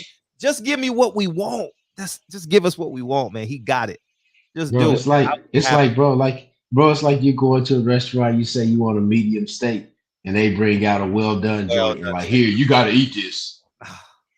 And you gotta eat this with no sauce. No. And niggas is like, yeah, I'll buy that. Bruh, they can take that steak back, bro. I'll order medium. I'm walking out. I'm not paying $78. Yeah. Like, you crazy. You know what boxing fans is like, bro? Boxing fans is like Jim Jones at the Gucci store. Say it again, man. What they like, bro? They like Jim Jones at the, will you take my $30,000? I'm going to give you $30,000. As long as you disrespect me, I'll give you $30,000. And if you just give me a bottle of champagne, I'll come back and give you $50,000 more. Exactly. You can't make the shit up, bro. Yeah, I meant to do a video on that, man. But it's just funny, man. Yeah, it is. Man, I was sitting there like, you still gonna give him the money? Yeah. And then he went to Louis Vuitton after that, right? I heard. Yeah, he went somewhere else after that to beg them to take his money. You know. Come on, man. These guys are hilarious. Please take my nigga pennies. Please take my nigga pennies, boss. Facts. Big facts. Man, it's just crazy, bro. Yeah. Like, you can't make it up, bro. I just don't want to hear these dudes come back crying later. Because you can see the plays happening right in front of your face, bro. They gonna do in 3 years. This whole era of boxing gonna be like, Fred, you were right. Everybody, when their favorite fighter's house gets repoed and their cars get repoed and they not wearing, they got the same jewelry on from 10 years ago, and you're gonna be like, damn, what happened? You wasn't fighting enough. Yeah, because if you ain't fighting, you're not getting paid, bro. Like the one that ran it out as the boxing community pushed him up, Deontay Wilder ran that shit out. Yeah, he ran it. He got everything out of it he had to get. He did. The only thing he didn't get was Joshua, but he got those 3 fights with Fury, so his bag ran up. These other dudes, they didn't do it. They weren't waiting on somebody else to give them something. Mm-hmm. Wilder went in there and grabbed that shit by the horns. Yeah. And now since he's not on the scene, it's like, damn. It's a dark cloud over boxing, dude. Yeah, it's a dark cloud. It's a void. There's nobody that's filling them shoes like that. Nobody give a damn about Tyson Fury having the heavyweight title, bro. Nobody cares because they not even believing he can knock people out, even though he stopped Wilder. Mm-hmm. They're not even believing that. So like, I don't know, man. But that's my call, man. Somebody else call in, man. Light it up. A lot of y'all in the chat, man. Call in. Yeah, call in. Let's hear. How about your boy, L Dub? You know, you got a difference of opinion. How about your boy? What's up? Fred, what up, man? How you doing tonight? Good, man. What you got? First things first, man. Salute to you, bro. Yesterday, that interview. What's the kid name that you kind of mentored? What's his name? Kurt. Scope. Kurt. Lil Kurt. Wait. Yeah, Lil Kurt. I used to call him Lil Kurt. He used to get mad. Lil Kurt. Bro, that story yesterday, bro. I just, it was fantastic to hear. It was a great. I could tell how shocked you were, how shocked he was. You know what I'm saying? You could see the real love there, and how an individual that you put time and effort into, he done made it out, and now he boxing, and you covering boxing. You know what I'm saying? I think that's just an amazing story, bro. So salute to you for definitely showing love to the young brother, and salute to him for making it out the situation, and definitely becoming a better person, and making something of his life, man. I think I hope that I think you're supposed to have an interview with him tomorrow, I think, but coming on tomorrow. And if I want to see it, you know what I'm saying? I'm tuning in for it just to. I listened yesterday, man, and I was sitting there. I had a little chill bumps, bro. Just I was holding them back. Man, but it was just the way everything came together, bro. I got to give you nothing but props on that, because a lot of people talk about it, you know what I'm saying? But this is one of those times where the work actually came to fruition and we can all see it. And it's a situation where nobody expected the conversation to go where it went. Mm-hmm. But when it went there, you know what I mean? The love and the support and his genuine happiness and appreciation for you, you know what I mean? Like, I salute both of y'all, man. Salute Sarah as well for trying to look out for the brother, man. Yeah, we thank all parties involved for sure.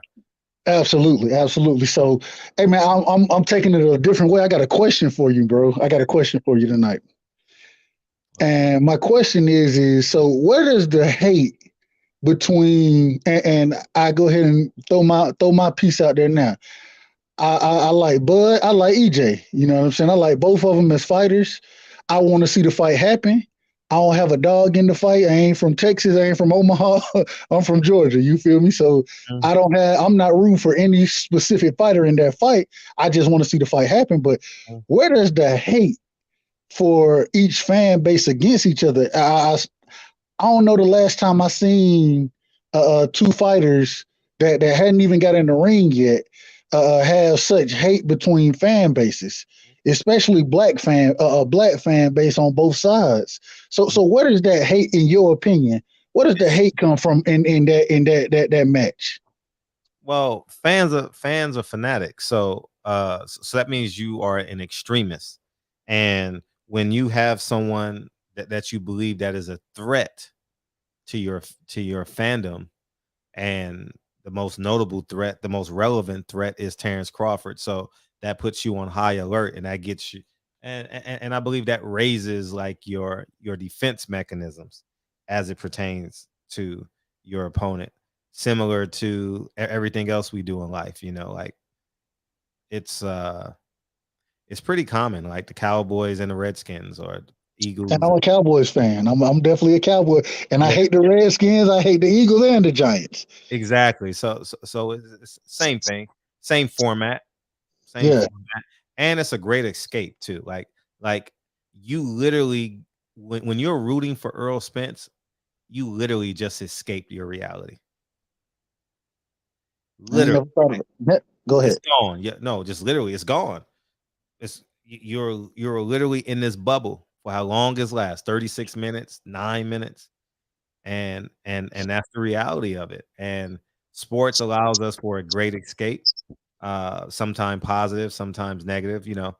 But at the end of the day, sports is one of the few mechanisms where it's acceptable to be extreme. And we have a fear of being extreme because we won't be accepted. We'll be kicked out of our groups. We'll be kicked out of our relationships, because being an extremist is pretty challenging. You know, it's pretty taxing too on your relationships. Do you consider, would you consider yourself an extremist in any portion of it? Yeah, in life, yeah, very much so. And the stuff I care about, I go. You know, like I'm doing something right now that y'all gonna find out real soon. Like, yeah, extremists, like extreme. When you watch this film, May 19th, extreme. Hey, you said you got my boy starring in it. Oh man, what's his name? I can't call his name right now. Any other time I call his name. Tyron Brown. No, brother who be out there, you know, he be talking real life stuff about how these stars, how they Charleston there White. he is. There it is, Charleston White.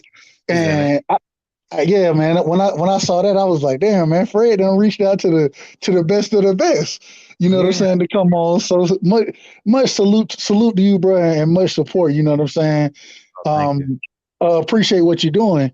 Last thing I'm gonna bring up tonight, and then I'll hop off the line. But I with the whole Canelo thing, I hate talking about Canelo. Once again, I have a favorite fighter. If I don't tell you my favorite fighter, you won't know he's my favorite fighter. You know what I mean? Because that's kind of how I look at boxing. But I don't dislike or really like Canelo. You know what I'm saying? I look at him as a boxer, and I respect what he's done. But at some point in time, we can't just continue to say that this man is ducking everybody, especially when he continuously fights champions. And I hate the stigma put on them. Now, and you know, you have the different individuals, they want to talk about the steroid use or the banned substance use. Let me say that, the banned substance use. I can understand that. I can relate to that. But the other points that are being brought up, man, it seems like it's a lot of people who hating on the man, and even not being a fan of him at some point in time, bro. It's like, chill with the hate on, you know, and let's see the best fight the best. And Canelo is one person. The sport of boxing is huge. Let's make sure that we looking at the sport of boxing truly as boxing fans and say, hey, yeah, everybody else, if they can't get the fight with Canelo, which obviously because he just went and signed this deal, they're not going to be getting the fights anytime soon, at least not in the next 3 fights for Canelo. Go ahead and start making other fights happen. Let's see some other fights happen, and then we're going to give y'all and pay y'all respect according to how you perform in those other fights. But, hey, man, keep doing your thing, man. And like I said, man, the biggest thing I wanted to talk about was yesterday and how that young man was able to come on and how you can look at him and see the poise in him, and how respectful he is now and how he carries himself. It really touched me just to know that you were there for him, and he was able to come on and say, yeah, absolutely, this man was there for me, and it made me a better person. And it's good to see somebody make it out of those situations. So, but salute to you, Fred, man. I'm hopping off, and that's all I had for the night. Appreciate you. Thank you, dog. Yeah, go ahead and beam in. So I guess I can talk my shit now, right? No, I'll be serious. But yeah, man, it's yeah, I'm happy for Kurt. Little Kurt. He used to get mad when I called him Little Kurt. Little Kurt. You know, that's how people probably controlled him at the house. Get out of here, little boy. You know, so yeah, great story. Great story. And I wish him well. What's up, DJ? What's up, Mike? Hey, what's going on, Fred? Hey, man, your boy's over there shooting people, huh? Man, listen. Allegedly, from the new story that I got out today, allegedly the guy who we shot molested somebody in his family. So yeah, and Kane ran his ass down. He found out where he was headed or where he was going, and Kane ran him down. So, you know, that's the latest story I got. We'll wait and see what happens with that. But I think he went to court today. I think he had arraignment today. and we'll figure out what happened. But they did charge him with attempted murder, even though, they charged him with attempted murder, even though the injuries that the guy sustained weren't life-threatening. So, like I said, man, we'll see what happens with that, as all the evidence comes out. But that's the latest story now as more details come out. Allegedly, the guy was molesting somebody in his family, and he found out about it and popped his ass. And I was just like, Mex, I was like, you're the former 2-time UFC heavyweight champion of the world. Why didn't you just turn his face in the suit? You know what I mean?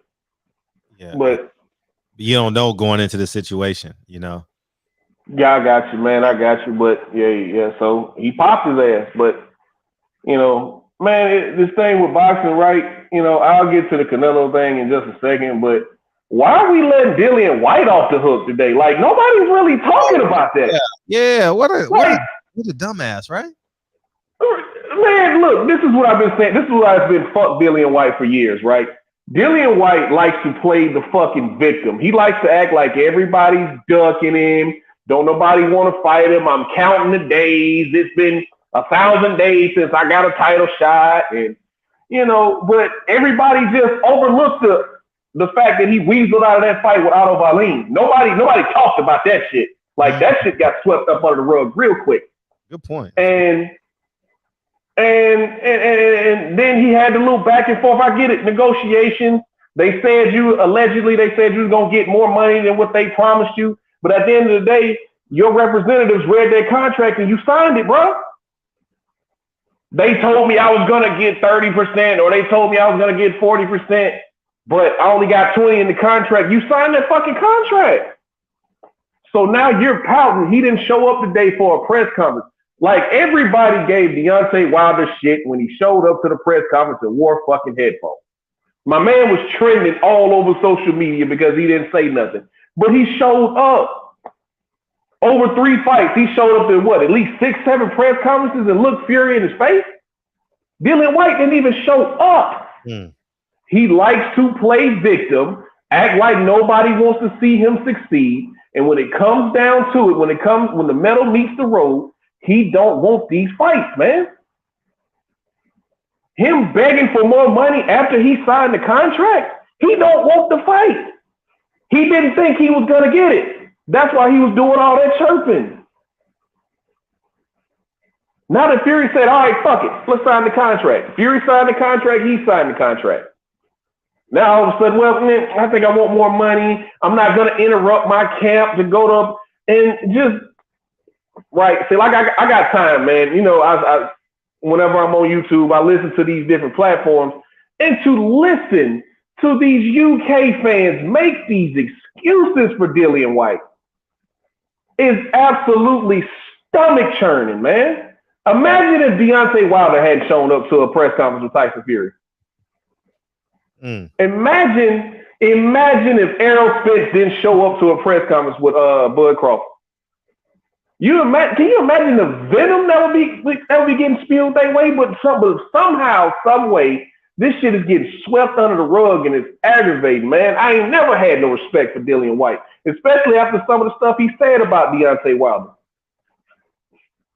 I won't repeat none of it because ain't none of it worth repeating, but he was a disrespectful asshole, man. And this whole situation is just getting I feel like it's not getting the attention that it deserves, that this man didn't fulfill his media obligations today because his feelings hurt. He's whining like a little bitch. But, I just had to vent that for a second, man. I just had to get that off my chest. I feel like that's really getting swept under the rug today. And Canelo, listen, the one thing that I call him Cinnamon because my Spanish is terrible, so I call him Cinnamon. Cinnamon was right about one thing. These guys got to fight each other.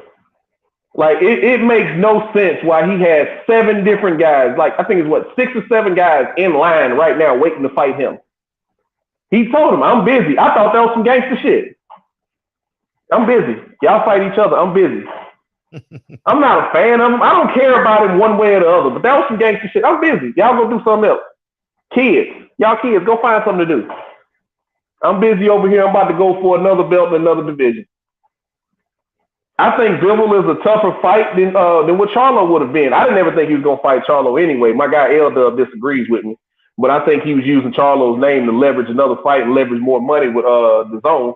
But because if he really wanted that smoke, he would have stayed over here with PBC, because eventually he was going to have to fight David Benavidez or Morrell or Charlo eventually. So I felt like he took the bigger bag, even though he took the bigger bag to go with the zone. Ain't that much resistance over there outside of Bivol. What you gonna do? Beat up that geriatric Triple G? Triple G knows his goose is cooked. That's why he chased Murata halfway across the world to fight him coming off of a 2-year layoff, but didn't want to fight Demetrius Andrade, who was right here in his backyard, and unify with him. Last time I checked, Demetrius Andrade was a champion at that weight class.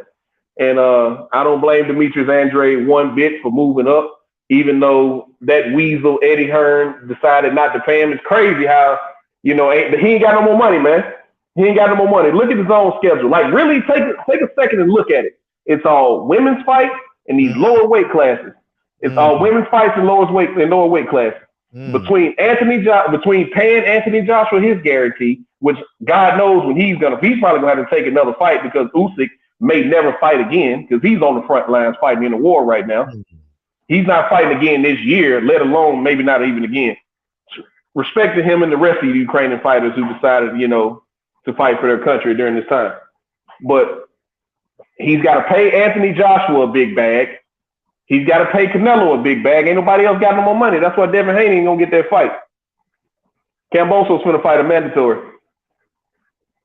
Because he's already got a June 5th date in Australia at a rugby stadium. So he's probably gonna fight a mandatory. And that's just gonna be that, man. I don't know. I don't think Tank's gonna do business. I don't think Floyd and Leonard Ellaby are gonna do business. Even though that narrative's been out there, I don't think they're gonna do business. But it comes down to Devin. And Eddie Hearn has shown he ain't willing to shell out that kind of money for Devin or Andrade. He'll give it all to Canelo and AJ, but he ain't gonna give it to Devin and Andrade. Fucks up business. So, huh? It messes up business. In what way? Like, they'll run through the whole gamut. It messes up business. If Andrade fought Canelo, he'll be damaged goods. Canelo. But I was just saying, okay. Wouldn't you get a bigger star in Demetrius Andrade? But no. You don't think so? No. You don't think that rub will happen? Like, no. I look at it like this, right? Back in 2016, before Nate Diaz fought Conor McGregor and beat him, right? Nate Diaz was well known within MMA communities. Like, we all loved him, and he had a nice following. But after he beat Conor McGregor, he skyrocketed. You see what I'm saying? Yeah. It could have that effect. Like, people kind of knew in the boxing community who Kambosos was, and people kind of knew who Teofimo Lopez was. After Tio beat Lomachenko, what happened? Tio skyrocketed. We got J-Lo. After Kambosos beat Tio, all of a sudden Kambosos out here in fly-ass suits, walking around New York in all black suits and shit, gangster shit. Now he's got a date in a rugby stadium. So it could have that effect. They need to look at it that way. You may kill one star, but you'll create another one. Or you may just create another one off that one star. You got it right. Andrade will be a 1 star.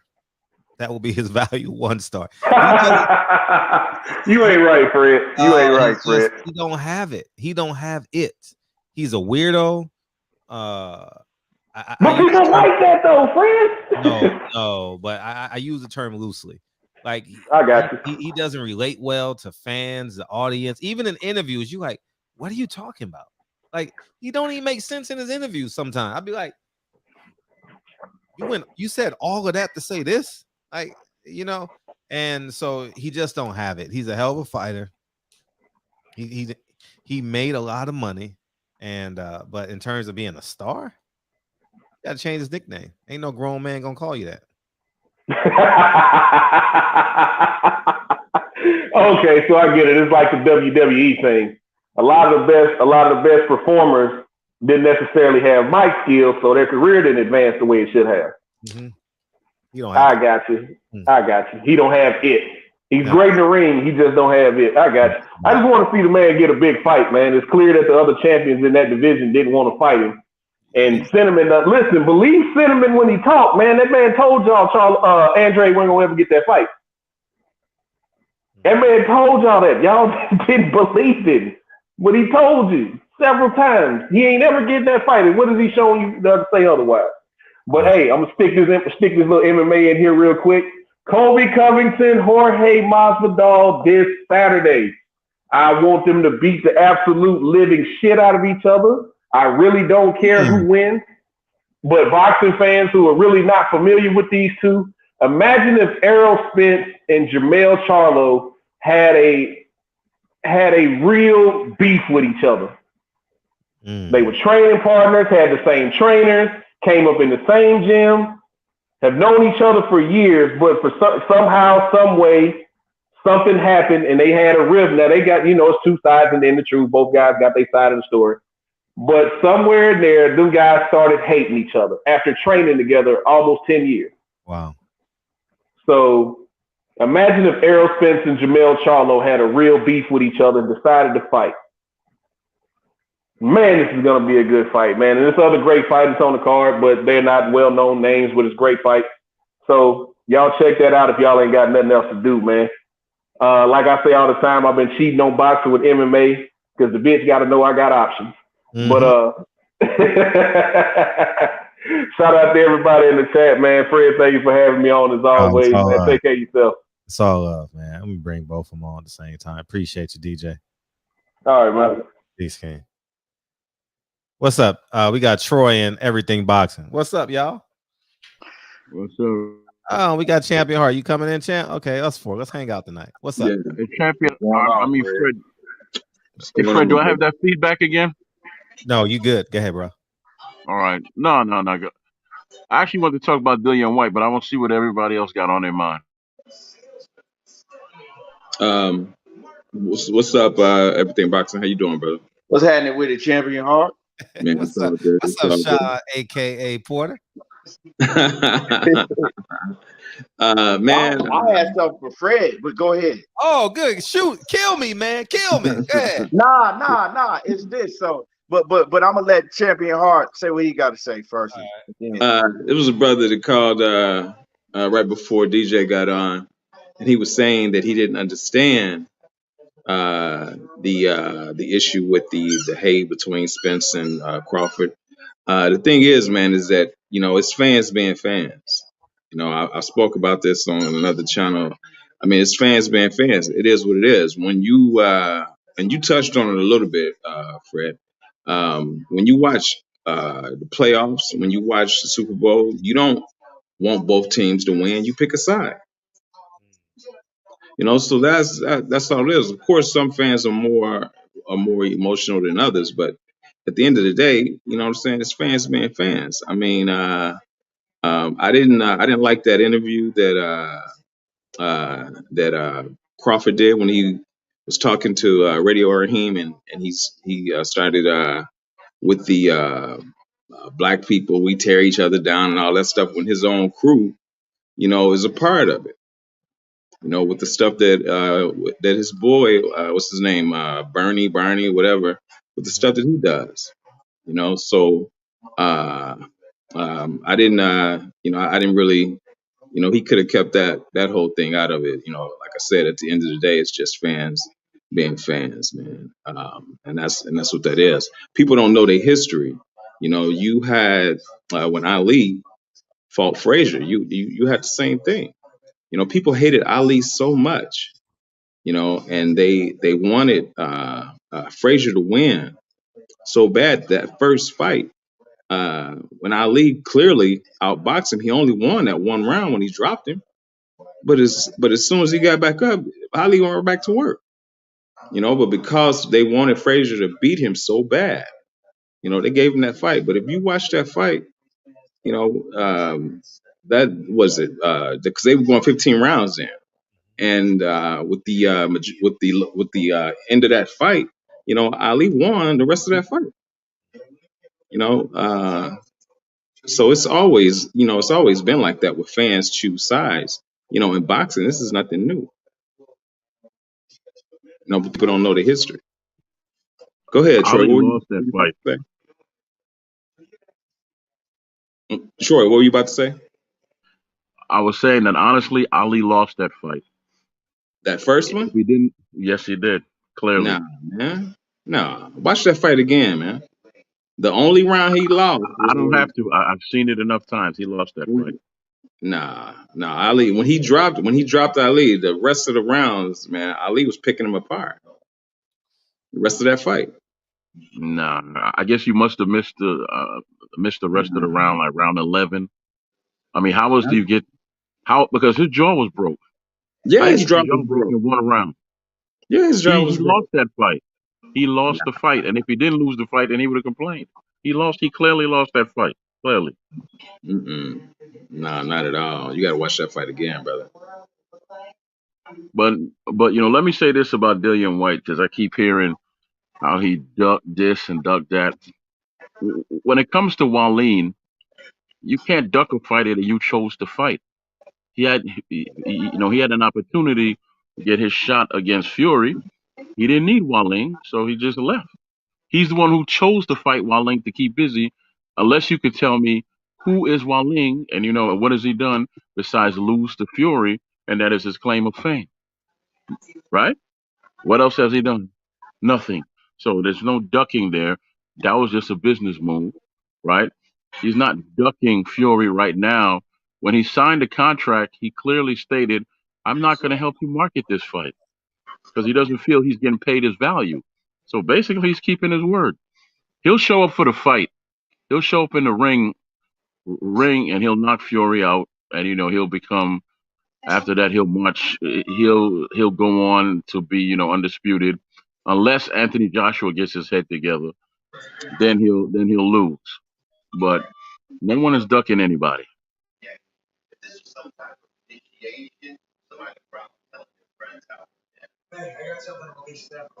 I guess everyone's like, get the fuck out of here, Troy. What's up, No, everything? Fred. No, Fred. Nothing I said was foolishness because I'm just because saying. number one, no, Fred. Number one, you cannot prove to me. You cannot prove to me, that Wallin did anything. He chose to fight him to keep busy. Who is Wallin? Who is he? He's a nobody. Tell me what he did. What's his claim to fame? Well, what's Dillian White's claim to fame? They're all in the same. What's his claim to fame? They're in the same boat. He has a bunch of top fighters that he beat. He has a bunch of former champions that he beat. And, that's how he earned his shot. Okay?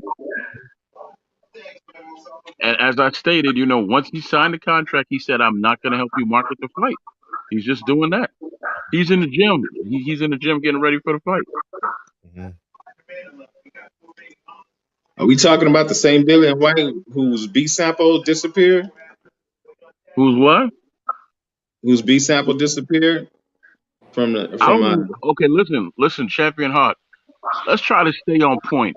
I don't know what that has to do with the factual current stuff I just said, because he has no control over things that happened years ago.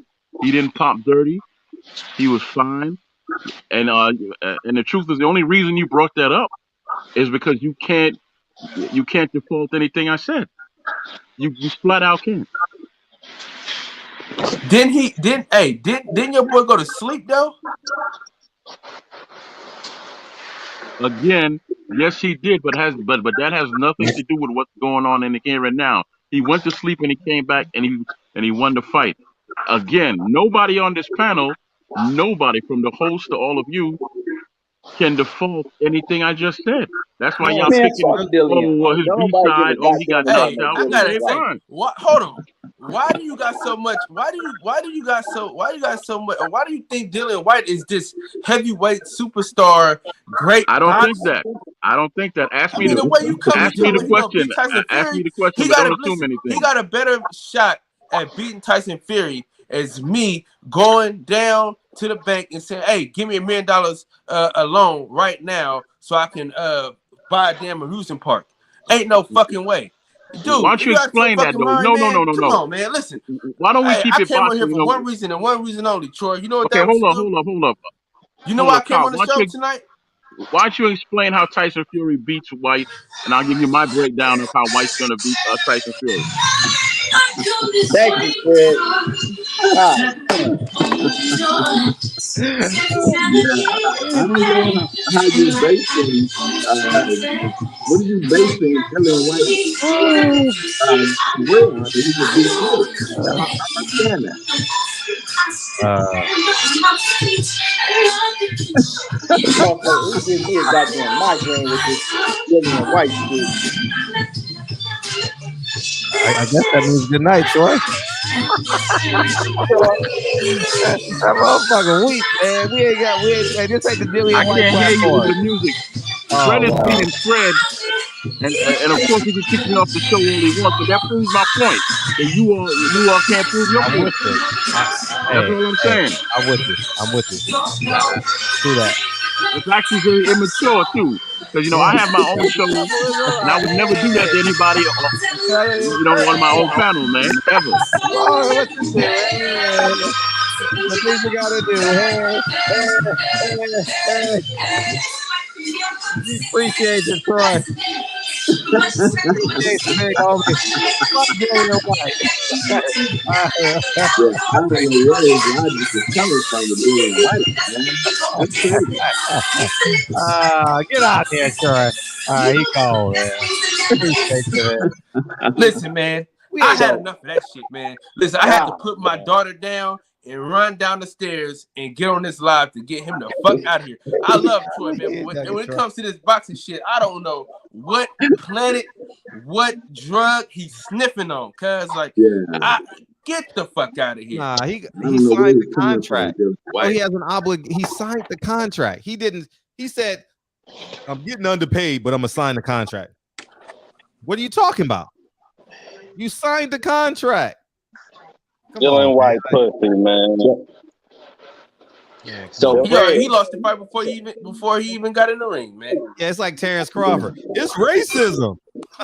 You signed the contract. Anyway, what's up, everything boxing and sports, man? What's up, Ken? Man, what's happening with y'all? Keon.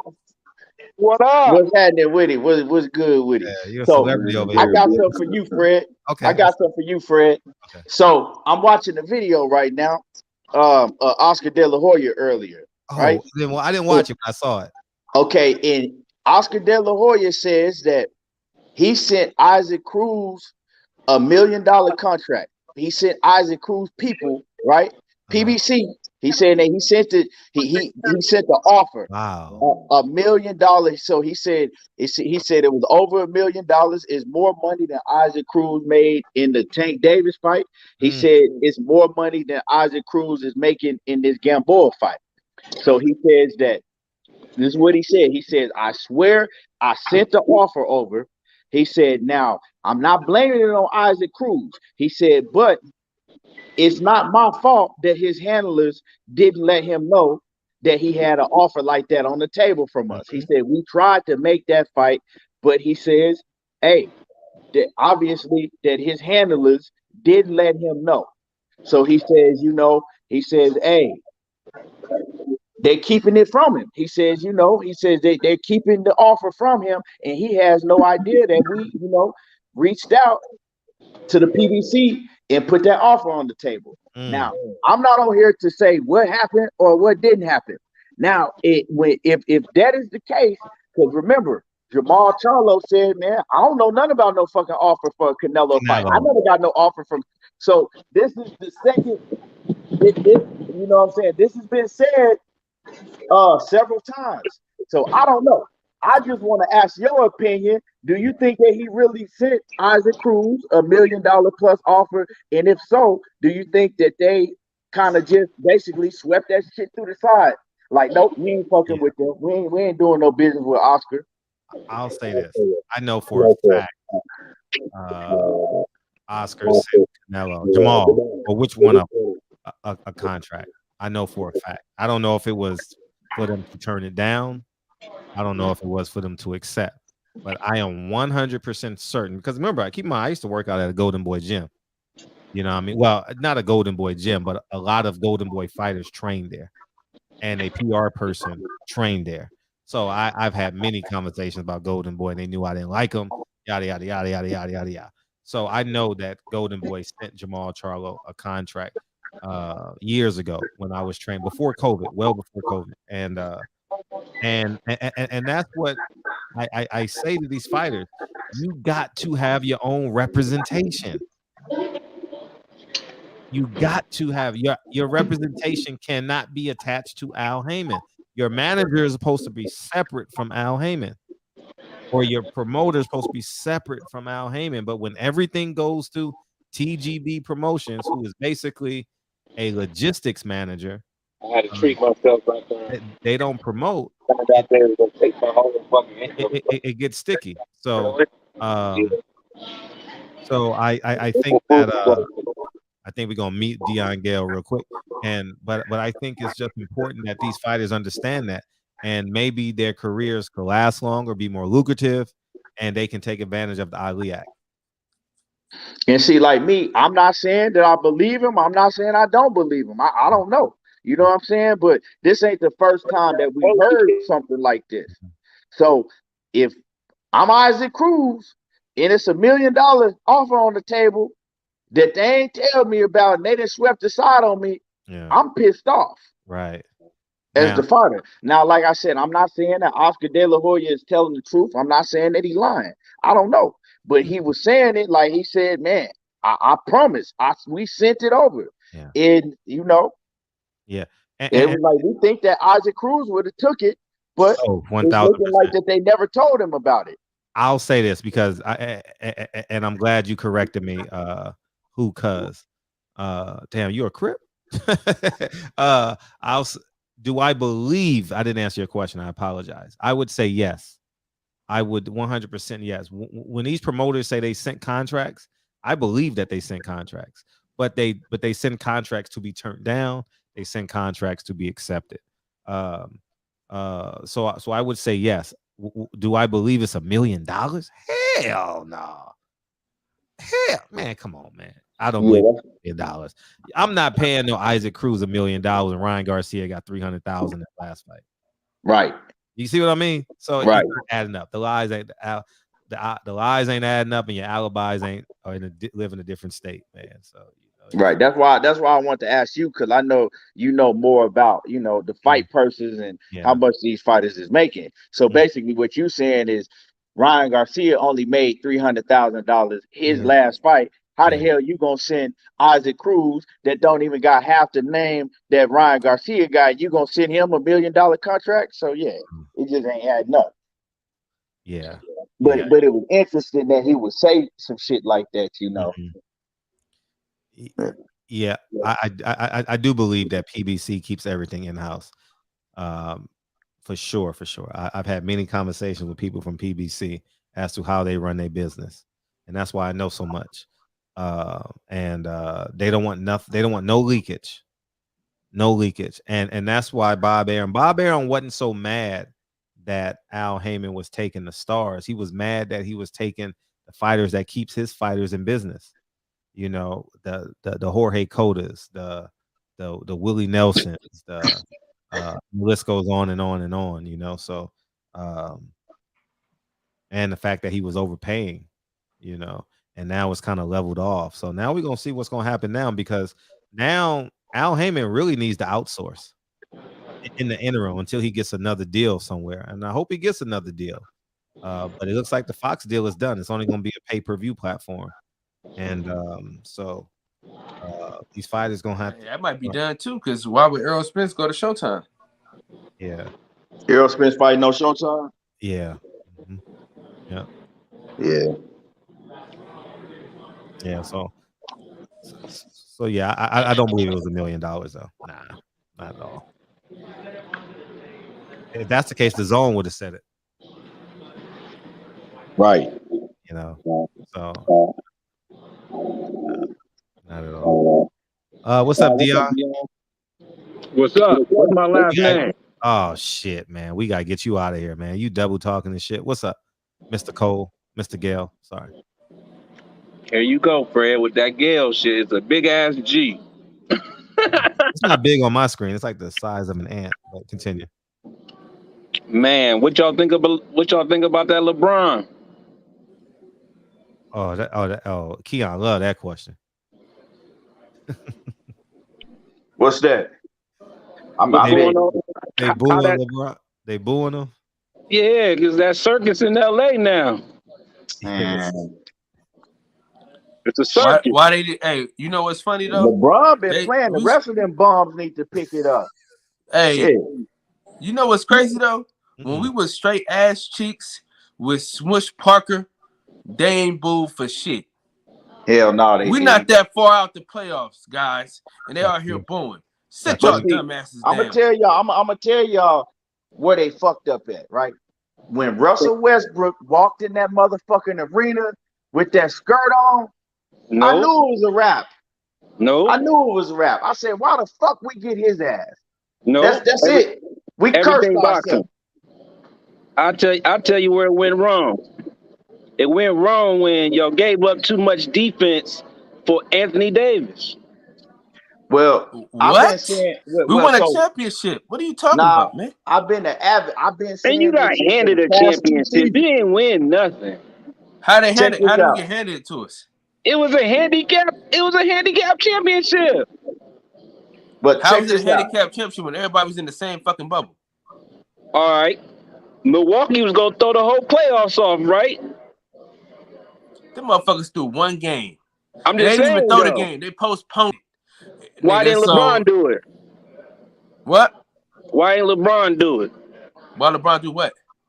Why wasn't he the captain of it? Captain of what? Because this was his only shot to win. He got you on that one, guy. He's salty about that one. Look at it. But anyway, like I was saying, Kyle, what happened was they gave up too much defense. You know what I'm saying? Caruso, KCP, and Kuzma, they played defense. You got to give it to them. They played defense. Now they got old people out there that you just got to dribble right past them. They too old. They don't play no defense. Man, I knew he was going to be bad when Russell Westbrook said he don't care about turnovers, bro. That's when I knew the shit was fucked up. No, you know when it was bad?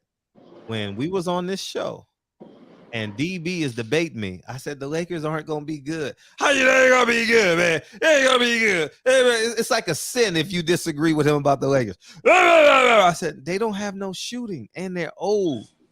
They old, man. And guess what? They very old. They old, man. It's a young man sport. The problem is, and I said this 2 seasons ago, during the bubble season, I said they need to trade Anthony Davis while they can still get a lot of value for him. I said because he hurt all the time. I said he been hurt. He been like, if you go back to the Pelicans, he was always hurt.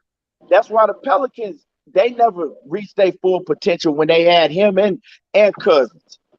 Motherfucker was always hurt. So when I seen that he was gonna be the same injury prone player on the Lakers, I said they need to trade him while they can still get high value. Now the rest of everybody in the NBA, they know that he's an injury prone player. Now they can't get the same value for AD that they could have back then. Everybody devalued. And they gotta pay him. And the motherfucker, he soft. If you breathe on it, hey, I'm telling you, I gave AD a high five, and the motherfucker started crying about his hand was broken. Shit.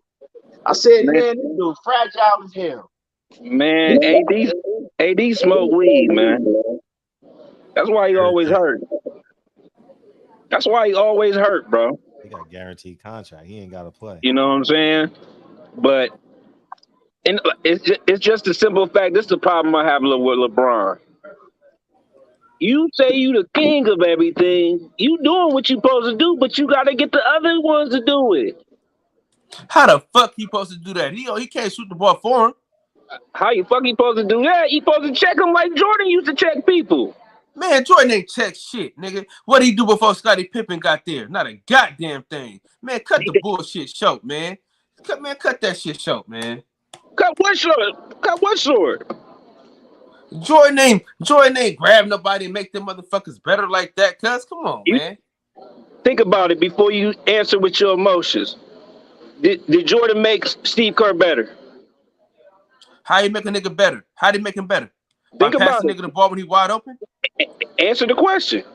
No, he didn't make the nigga better. He was wide open. Okay. That's why he's open. That's why he open.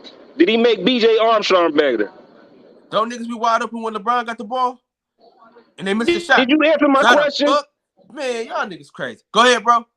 That's two. That's two players he made better. Luke Longley. That's three. Luke Longley was good, but they did good without Jordan though. Do you know that? Do you know they went to the playoff? They went to the Interconference Championship without Michael Jordan. Do you know that? Because of Scottie Pippen. Do you know that though? Okay, so what the fuck are we talking about then? So Scottie Pippen made somebody better too then. All I'm saying, bro. Listen to what I'm saying, man. All I'm saying is, bro, put your feelings to the side because my feelings are to the side, bro. But if LeBron give you the ball and you wide open and you miss the shot, how is that LeBron's fault? All right. How about them 7 turnovers LeBron had? Is that his fault? He had a couple of turnovers, but how many assists? Couple? Do you not count? How many assists? How many assists? He probably had like 8. But I'm trying to say he don't own it. He don't own up to nothing, bro. And every time something go bad, he puts his head down. But guess what? He designed all this. Believe me, I already know because we used to have the circus in Cleveland. You can't blame none of it on LeBron, but what you can blame on LeBron is them the players that he wanted. He fucked up that squad because he wanted them players that they got now.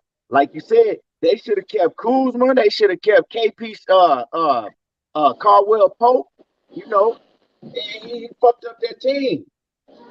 Yeah, trying to get Russell. Who the fuck wanted Russell Westbrook? Why would you go get Russell Westbrook? His first name is Reckless Russ. Like, and me and my pops was going back and forth because he's like, nah, man, I think we gonna be good, man. Westbrook, man, you know, Westbrook, he just needs the right team to play. I said, it ain't no fucking right team for Westbrook. I said, he finna destroy this team. I said, this is the worst move that the Lakers could have made is going to get Westbrook. And then you got AD over there. And you know, the first time somebody cough on him too hard, you know what I'm saying? He done broke a bone. Yeah, you said everything right. I'm talking about Westbrook. Anywhere he go, like somebody could be on fire. Like LeBron could be like 10 for 10, and Westbrook could come down like, let me get some of that. The man on fire passing the ball. But that's how Westbrook get down. That's why I told my friend, you know what I'm saying? I got an extra $100. The Lakers don't make the playoffs. They could have went and got Buddy Hield. What's his name? Buddy. Yeah. Buddy Hield. They could have got him, but they wanted to go get Westbrook. Hey, that move didn't make no sense. You feel me? When they got Westbrook, I already knew. I said, yeah, this season over with. Because Westbrook going to be fucking up 1,000,000 miles an hour, and AD going to be on the motherfucking sideline watching the game like he a fan or some shit. Exactly, bro. He got season tickets to the Lakers. He sit right next to Floyd Mayweather in them. AD. He a season ticket holder. He ain't no player. Yeah, it don't make no sense, man. Who y'all liking from the West anyway? Since the Lakers ain't going. Shit, I'm rocking with the Suns. Shit, I'm rocking with the Suns. You know, the sleeper is the Grizzlies. Did y'all see that dunk last night? Ridiculous. That shit was stupid. Anybody that played basketball, that was a ridiculous dunk. That shit was retarded. That kid is scary good. Like, he's scary good for real. Did you see how he attacked that when he got the ball? One against three. And where he took off at, I ain't seen no shit like that. I didn't see dunks, but I ain't seen nobody take off from that far. Maybe Vince Carter. But yeah. He got to be in a dunk contest next year, man. He the only person that can save that shit. Yeah. That dunk contest was sad. Hey, if you guys ain't seen it, you go Google Vince Carter on Alonzo Mourning. Oh yeah, I seen that. but I'm saying where Ja Morant took off from, yeah, that shit was where dumb. he took off from. That shit was dumb. I said, what the fuck? I thought he took off from I thought he was just gonna throw the ball in the basket like Dwayne Wade. I mean, like Dwight Howard. Dwight Howard did, right? Mm-hmm. I was like, ain't no way he gonna make the basket. When I'm looking at this shit, I said, ain't no way. He just finna throw that bitch in there. And he dunked that. I said, man, I don't think I never seen nobody take off from that far and dunk over somebody. Right. That shit was crazy. Hey, Kyle. Since you a Laker fan, who your best defensive player on your team right now? Frank Vogel. Shit,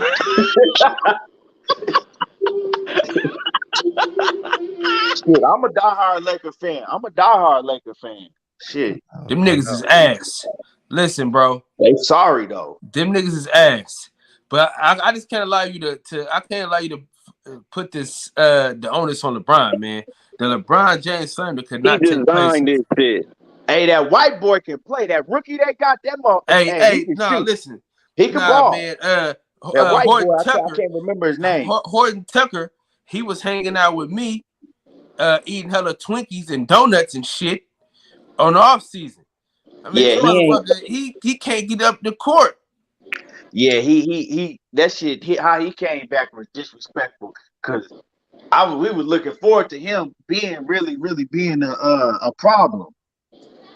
You know why I like Monk though? Monk can ball. We got balling this year, man. Monk can ball in that rookie white boy. I can't think his name. Austin Reeves. Yeah, Austin Reeves. He can shoot. He can got ball. Hard. He got hard. He go in there and scrap. Yeah, he could ball. That white boy can ball. And like I said, Monk, he could ball his ass off. But the rest of them dudes, man, the rest of them can go to hell. I'm being honest, man. Them niggas are straight ass cheeks. Hey, and Kyle, what you gonna do when LeBron leave? What you mean? What I'm gonna do? You defending him? What you gonna do when he leave your city? It ain't my city. I'm from Oakland.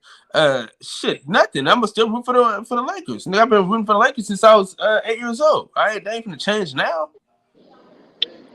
I feel you, but that's what he about to do. As soon as he get hot, he gone. What he about to do? Nah, he gonna it's all right though. Players fuck up too. Yeah. This Canelo shit crazy, man. But hey, listen, I don't put. The reason why I even put that as the topic of my show is the same reason why Fred brings up Al Haymon, just to get people to come over and click and to piss people off. You know what I mean? I don't really care about that motherfucker. I know he wasn't about Al Haymon and Steven Espinoza. Damn, I ain't talking about. I know he wasn't gonna pick. I know he wasn't gonna pick no Charlo and no damn Benavidez. Why the hell would he do that when he can beat up Bivol and Triple G's old ass? But the sad part about it is he already said he's busy. So what the other fighters gonna do waiting on him? Like they gonna wait. They better not wait, man. They gonna wait. I'm telling you, he's gonna fight Habibi Muhammad. I'm telling you, both the motherfuckers gonna fight Habibi Muhammad.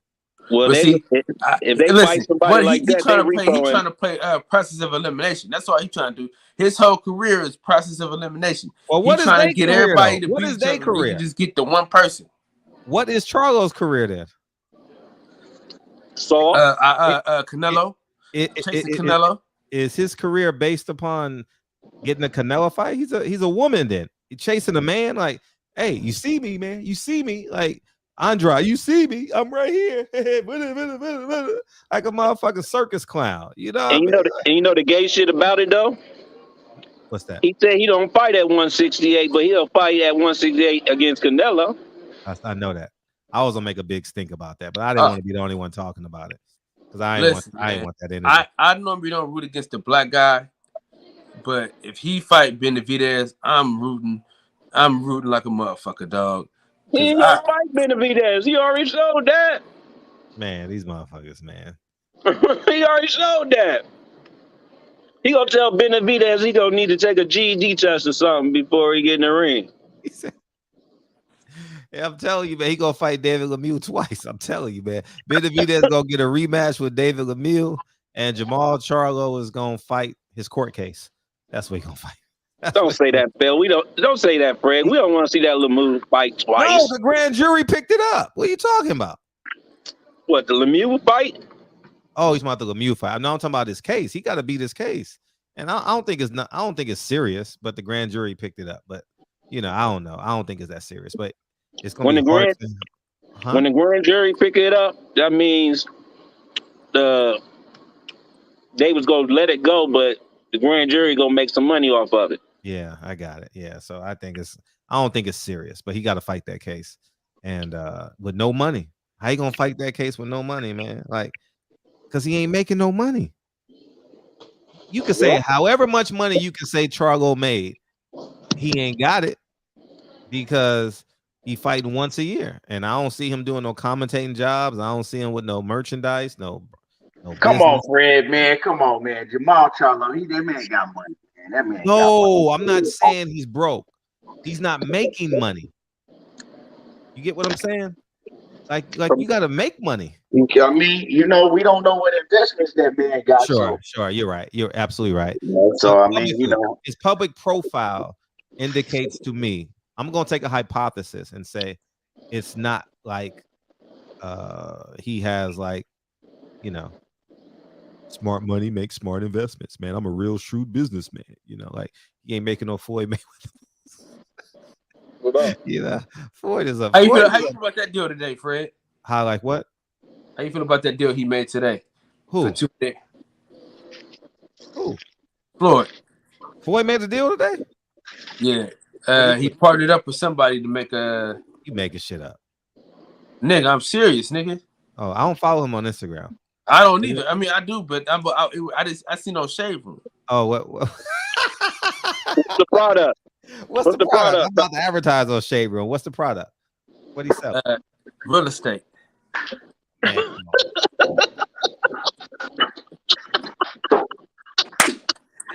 Man, got your ass. I'm just wondering if he's showing up with them boots. You lying, dog. He ain't showing no real estate, dog. He making shit. He making shit. He made a 2-building deal. What he make? A 2 what? 2 what? You making shit up. They say he made a $250 million deal with a partnership. No, he didn't. You gonna making shit up. Y'all making shit up. And they say I gotta go, homie. Appreciate you, D. You out of here. Appreciate you. Hey, they say Al Haymon don't got nothing to do with it neither. Oh man, that's like Champion Heart in the kitchen, man. You got alibis, man. You know what I mean? Like, he'll be cooking. His daughters be doing all the cooking. No, I'm serious though. On the show when it said that though. Are you serious? Yeah, nigga. But I'm thinking the same way you thinking. Like, nigga, all right, It's not real. How he got 250 million? Oh, he partnered with other people, so maybe they're using his name, like Magic Johnson or Donald Trump, like that. They lease your name and stuff like. They pay you to be a spokesperson, So that's been done a million times over. So yeah, what else we got?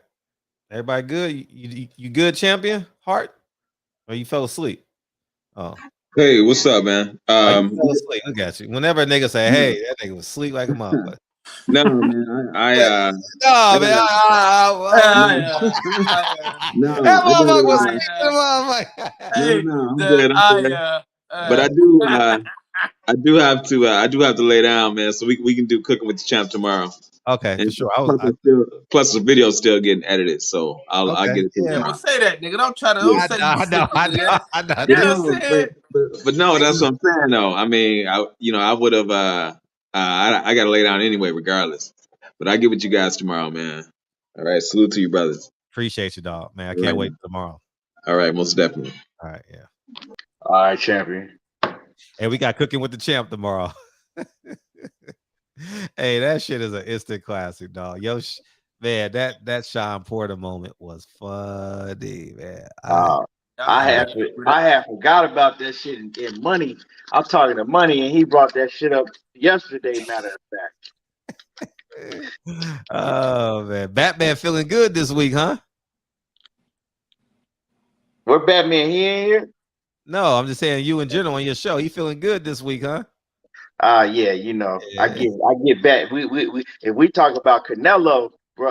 You talking about his brother? I was gonna say we talk about Canelo. Batman, he get riled up about Canelo. Yeah, he don't like Canelo. Man, Batman, he do not. What has he done? What has he done? Batman. I can't wait to be there in person. Yeah, man, that motherfucker cool. This is line right here, man. He ducking them guys, man. He ain't trying to put none of them guys, my man, Bat get riled up about Canelo. Yeah, he thinks Canelo's the worst. Y'all going to Dallas? I know I'm going. Fred ain't going no. Well, I'm trying to pull something off real quick, and I got to pull my assets together, so it's gonna be real challenging. But I want to. If I do, I'm gonna fly out that morning. Yeah. And get my hands dirty and come right back, wash them before I get back on the plane. Yeah, I'm gonna go out there. I'm gonna get out there probably like Wednesday night. So. Oh, really? Yeah. Oh, are you going from Phoenix or are you going from Detroit? Phoenix. Phoenix, okay. That's what's up. Yeah. So, you know, I got family and stuff out there, so we probably go out there like Wednesday night. Yeah, I definitely want to support Earl. So if I don't go, I'm gonna buy a bunch of merch. You know, I want to support that young man. Yeah. We gotta see this is what we have to do. We gotta support the fighters that's moving how they supposed to be moving. Right. And then on the other end, the fighters that's not, we gotta make sure that we don't support that shit. I'm with you. And that'll change. That'll change boxing. I'm with you. You know, everybody not gonna stick together and do that. Man, niggas gonna say, he black. Brooklyn. He Brooklyn. hey, we be using that he black card too. Oh man, that shit be killing me, man. I'm like, man, y'all using he black in the wrong sentence, man. He black, but he said he hates Wilder fans, but he black. Listen, hey, what's up with this dude, Brent Jones? Is this dude is he slow or something? No, I mean he be drinking. You know, he be drinking. Oh, I'm like, something wrong with this dude. Weird as hell, bro. Like, I'll be in the comments and shit, man. Like, I'll be in the comments, but I'll be like on the show, and like sometimes like I'll be doing shit, and I'll start looking at the comments, and he just be in there just saying all type of regular shit, and I'll be like, bro, ain't nobody. He wild, man. He wild. He a wild.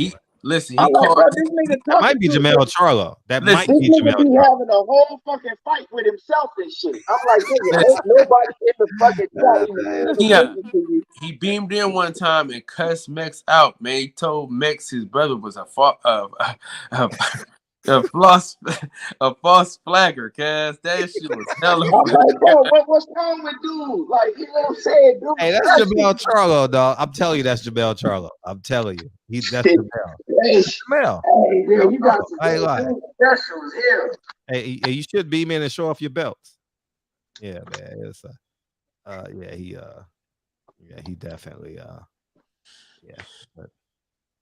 but yeah, man, you ready to get out of here, man? I appreciate you coming in, Keon. All right, yeah, I appreciate it. Man. Hey, Kyle, I'm gonna come check you out for. Yeah, I'm gonna come listen to Kyle. I'm about to put you on the TV screen. Yeah, man. Hey, I gotta figure out a way to get my my money signs from yellow to green. I mean, y'all can help me with that, man. Your what? Because all my videos when I monetize, they just go yellow. Oh, everybody does. does. Too much. Everybody does. Yeah, you got to clean it up. If you want green, you got to be like Blue Blood. All right, y'all. Y'all heard that, nigga. No, you don't. No, you don't. You just gotta. You can't cuss for just don't cuss or say no cuss word for the first 4 minutes. Oh, the first 4 minutes. Yep. and you'll Man, be good. I left the whole thing running for 4 minutes, man. They still gave me the yellow. Yeah. But see, you know what? That on every one of my live streams, right afterwards, they'll put your shit at yellow. But so what you got to do is you have to click that button, and then like where you got to dispute it, and then they'll put your shit green. But it take them a day. Yeah. So that's really what it is. Spence and Ugas got their presser tomorrow. I don't get the emails anymore, so PBC took me off the email. They do. That's what Brandon said. I appreciate you, man. Thank you. I'm glad. It'll be good to hear from Earl, man. It'll give us some content to talk about too. And that's another thing too. With PBC slowing down their schedule, it's like fuck, like it's dry in this motherfucker, man. Al better go get it. He better go. Who can he go with? NBC. He got to go with somebody, man. Because damn, these fighters about to get upset. Ain't enough dates out there. Damn. So, man, imagine if they put like everything pay-per-view, $19.99. It's getting there. It's getting real fucked up out here. Yeah, it's getting real spooky out there for sure. What DeMarcus Cousins say? It's getting ridiculous. I hope y'all seeing what's being done on a weekly basis. It's getting. But no, next month we back to balling next month, man. We back to balling next month. With who? Boxing. Oh yeah, April got a great month. Keon. April 9th, April 16th, 23rd, and 30th. And the 30th, yeah. Yeah. I don't know. And we got the final four the first weekend in April, so we good. Yeah, I want to go to that week ass. Take this weak ass couple months on the chin, because come April we're gonna be all right. Yeah, it's popping in April. I want to go to that Shakur fight too, but it's so close. God, I want to go to that. I really want to go to that fight, man. Man, I'm telling you, if these niggas fix my paperwork at the job, man, I would feel comfortable doing some shit, man. But these motherfuckers, man, when your HR ain't in the office, bro, it's some of the worst shit that can happen. Niggas, terrible workers can't get fired, nothing, bro. I mean, it's terrible. Yeah. What's up, Batman? Not your Batman, another Batman. Oh, okay. Yeah. Fire stick. Them guys over there, man, they don't want to fight nobody over there, man. Over there. Yeah, man. Yeah, man. Yeah, I don't know. I ain't got no Baltimore accent, but yeah. That's DC. Okay, thank you. Hey, what's Tank gonna do? Any word on Tank, or you just gonna lay low until his case is over? Anybody heard anything? Like, I haven't heard nothing from Tank. He's fighting Rolly. He's fighting Rolly next.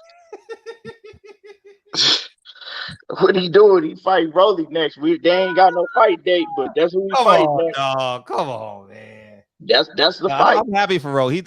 He earned it, right? He earned it, but I don't know if he earned it, but I wouldn't say all that. But that's who fighting next. Yeah, right. I don't know if he earned it, but he was robbed of his opportunity.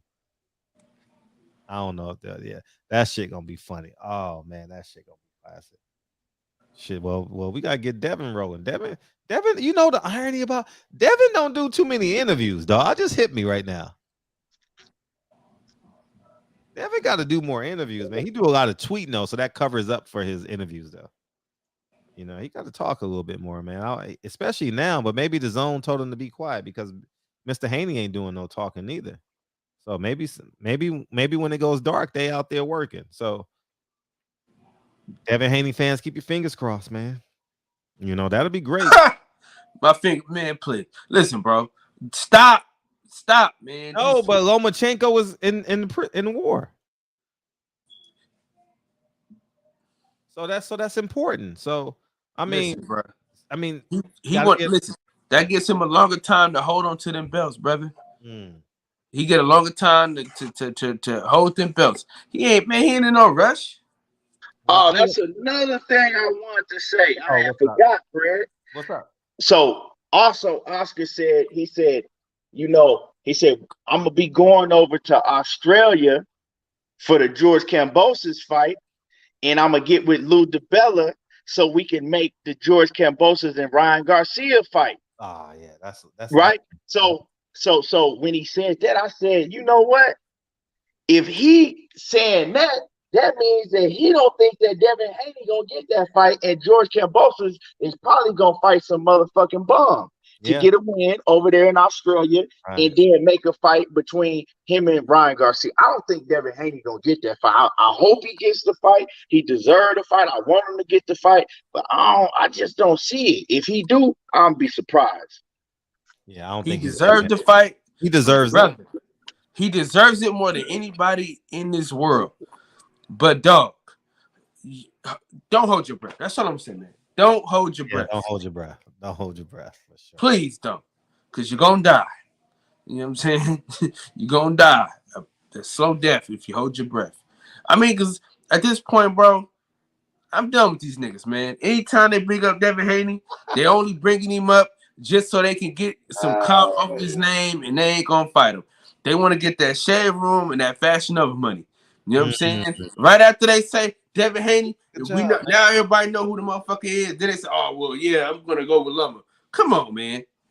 Yeah. I mean, that's the blueprint. The blueprint is say Devin Haney's name and then say, yeah, that's next. Yeah, that's next. And then never fight the nigga.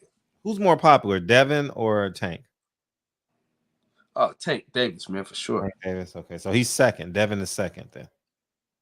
Easily. That's not bad. What was the question? What you say again? Who's more popular, Tank or Devin? Tank. Okay, yeah. Ain't even close. Yeah. It's close. It's close. It's close. It ain't close. It's kind of not close. Let's keep it real. I'm not finna get on here. Hey, Kia. I'm not finna get on here and get the fact. Hey, Kia. For real. We not finna do that. It ain't close. Hey, Kia, you know what nigga lie when he like it's close, right. Come on. We ain't hey, I don't care. Hey, I'm not worried about Bill or nobody else talking about. I ain't finna get over here and get the front. That ain't close. I'm a bigger Devin Haney fan than I am Tank. Yeah. But come on, man. It ain't close. Devin Haney ain't never sold out no arenas and none of that. Oh, Let's I keep never it looked 100. at it from that perspective. Yeah. I was talking about from another perspective, brother. Notoriety. What perspective were you from? Kyle? Even notoriety, it ain't close. I'll make your shit up now. All the stars know Tank. Like I said, it's not close. That's Kyle King right there, man. He over there filibustering, man.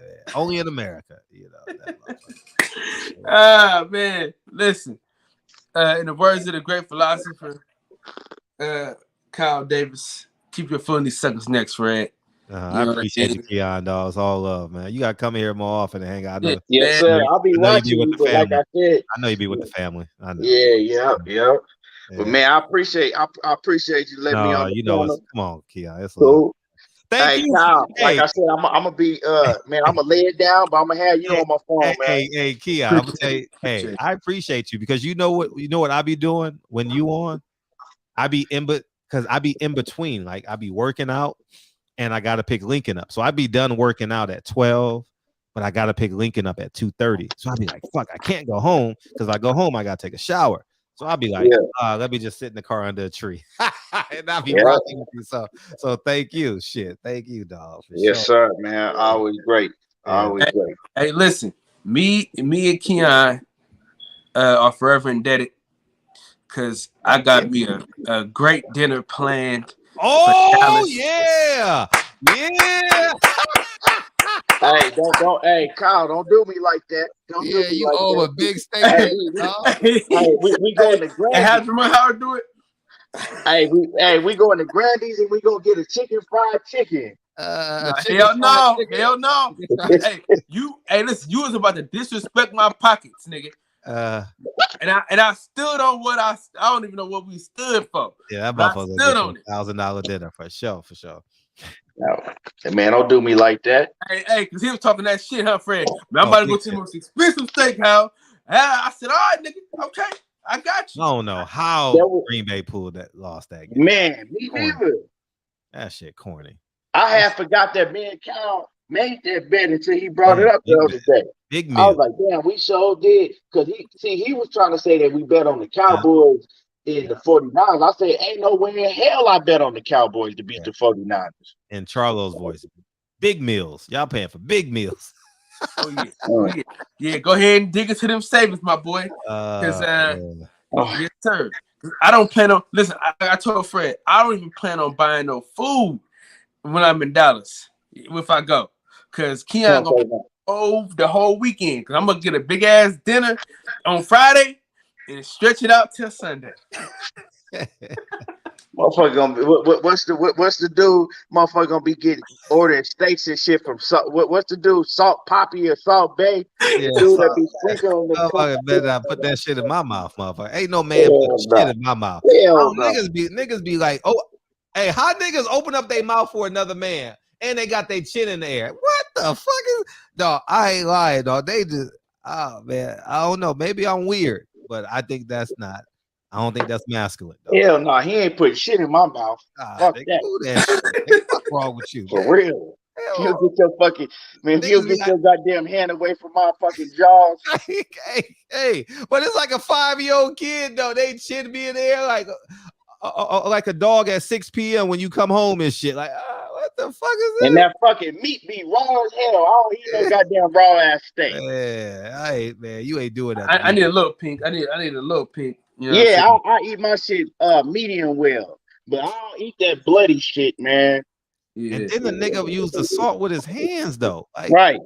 You ain't that shit nasty. Like that shit nasty. They got salt shakers. You know that that steak be bland as hell too. Ain't got a fucking drop of seasoning on it. Facts. Yeah. Hey, Keon. Hey, do you like your food to touch, guys? What you say? Do you like your food to touch? Nah, it just depends what it is, bro. Mac and cheese and yams, guys. Huh? What'd you say? Nah, Mac and cheese and yams. Nah, he too smooth. Keon, you see how Keon dress and talk. Keon too smooth, bro. It just I don't want my shit soggy, man. For real, I can't stand no shit getting soggy. Man, you know, Keon. I used to, you know what I'm saying? I was a kid that would sit at the dinner table. That would sit at the table with my cereal bowl and let the frosted flakes get soggy, and I had to sit there for hours because I didn't want to eat no soggy food. So my folks was like, "Hey," my mama was like, "You ain't going nowhere. You shouldn't have let them motherfucking frosted flakes get soggy." Right. And I'll be there for hours crying and shit. I do not like nothing soggy. Me, I don't like that shit. That shit fuck with me. I can't like a soggy booty woman. I don't like nothing soggy. Yeah, facts. Yeah. I like a soggy ass every now and again. Hey. Oh, shit. Put your suit on, Fred. Hey, you should have known that by the way Keon dressed, man. He too smooth for that shit. They got a perfect taper, perfect hat, perfect clothes, man. Keon ain't fucking around with no foods touching, man. Come on, man. Keon. Perfect, man. Hell wrong with y'all. You crazy as hell, Fred. You are, man. You a smooth motherfucker, man. You know that, man. You smooth, man. Oh, shit. He ain't fucking with that, man. Appreciate you, Mark West. Appreciate you, Rob G, Brandon, Jeremy, Keon. It's always a pleasure, man. Yes, sir. Buzz, Birdman, Rob G, man. Thank you guys, man. Mo, where you been, Mo? You ain't been here in 6 months, dog. What's up, Buzz? Rob G. What's up, Brandon? Hey, man, K Wolf, man, Kendall, Andrew, Charles. Thank you guys, man. Young Merv, man, holding down San Diego. Tank by a mile, they said. They agree with you, Keon. Hey, what's up, man? Yeah, for sure. Yeah, Tank is Hey, where's People Hernandez? He ain't been in here lately, man. DOG, man, we appreciate you staying up over there. Good morning. Good morning over there, man. Appreciate you, man. Yeah, man. It's I blocked you like 3 times. Like, bro, who is he talking about? Is he just talking to himself? What is he talking about? Man, let Britt Jones do him. You know. Hey, I'm like, who is this dude talking about? I have no idea who he is. Who even knows? He pitches and hits home runs. Don't worry about it, man. He's yeah, I guess, bro. I have no idea who this dude is. Man. Hey, what's up, Boo Bud, my big homie, man. Oh, shit. Boo Bud to be in Oaktown. I think he's slow. I think he's a little off. Dude is off for real. Like, I'm telling you, man. Yeah, bro, dude is off, but you know, salute to him. Yeah, he put the wheels on the short bus. Yeah, bro. Dude, God damn, dude, he run alongside Rolly in them. You know how your mama man, he run alongside Rolly in them. What's up, Miss B? We appreciate you sneaking in here. Appreciate you, Blue Blood, sneaking in here tonight, man. Thank you. Blue, what's happening with it? My brother Blue. Yeah, my brother Blue. Hey, my brother Blue, man. Hey, that's what everybody legendary says. Blue blood. Oh, legendary. Yeah, I appreciate you, DOG, man. I know you're making a sacrifice either way, man. Thank you. Oh, man. Thank you. Oh, man. So, yeah. So, hey, Blue Blood, did you get an email that Errol Spence and Ugas got a press conference tomorrow? Because Blue Blood get the emails. You know, he can answer that for us. Yeah, man. Yeah, man. Yeah, macaroni and cheese and yams don't touch, man. Head over to the boxing section. Yeah, let's go to the boxing section. Let's all go over to the boxing section. Yeah, man. Canelo handing out EBT cards. Oh, man. Blue Blood. What's up, Wawa? Blue Blood, the GOAT. Yeah, I give people hope. I make people feel like they rich when they broke. Hey. I'm gonna. They love. Yeah, we love you, Brett. Yeah, we know you be having conversation with yourself, man. Hey, come back tomorrow, Brett. Man, it's all love, man. You know what I mean?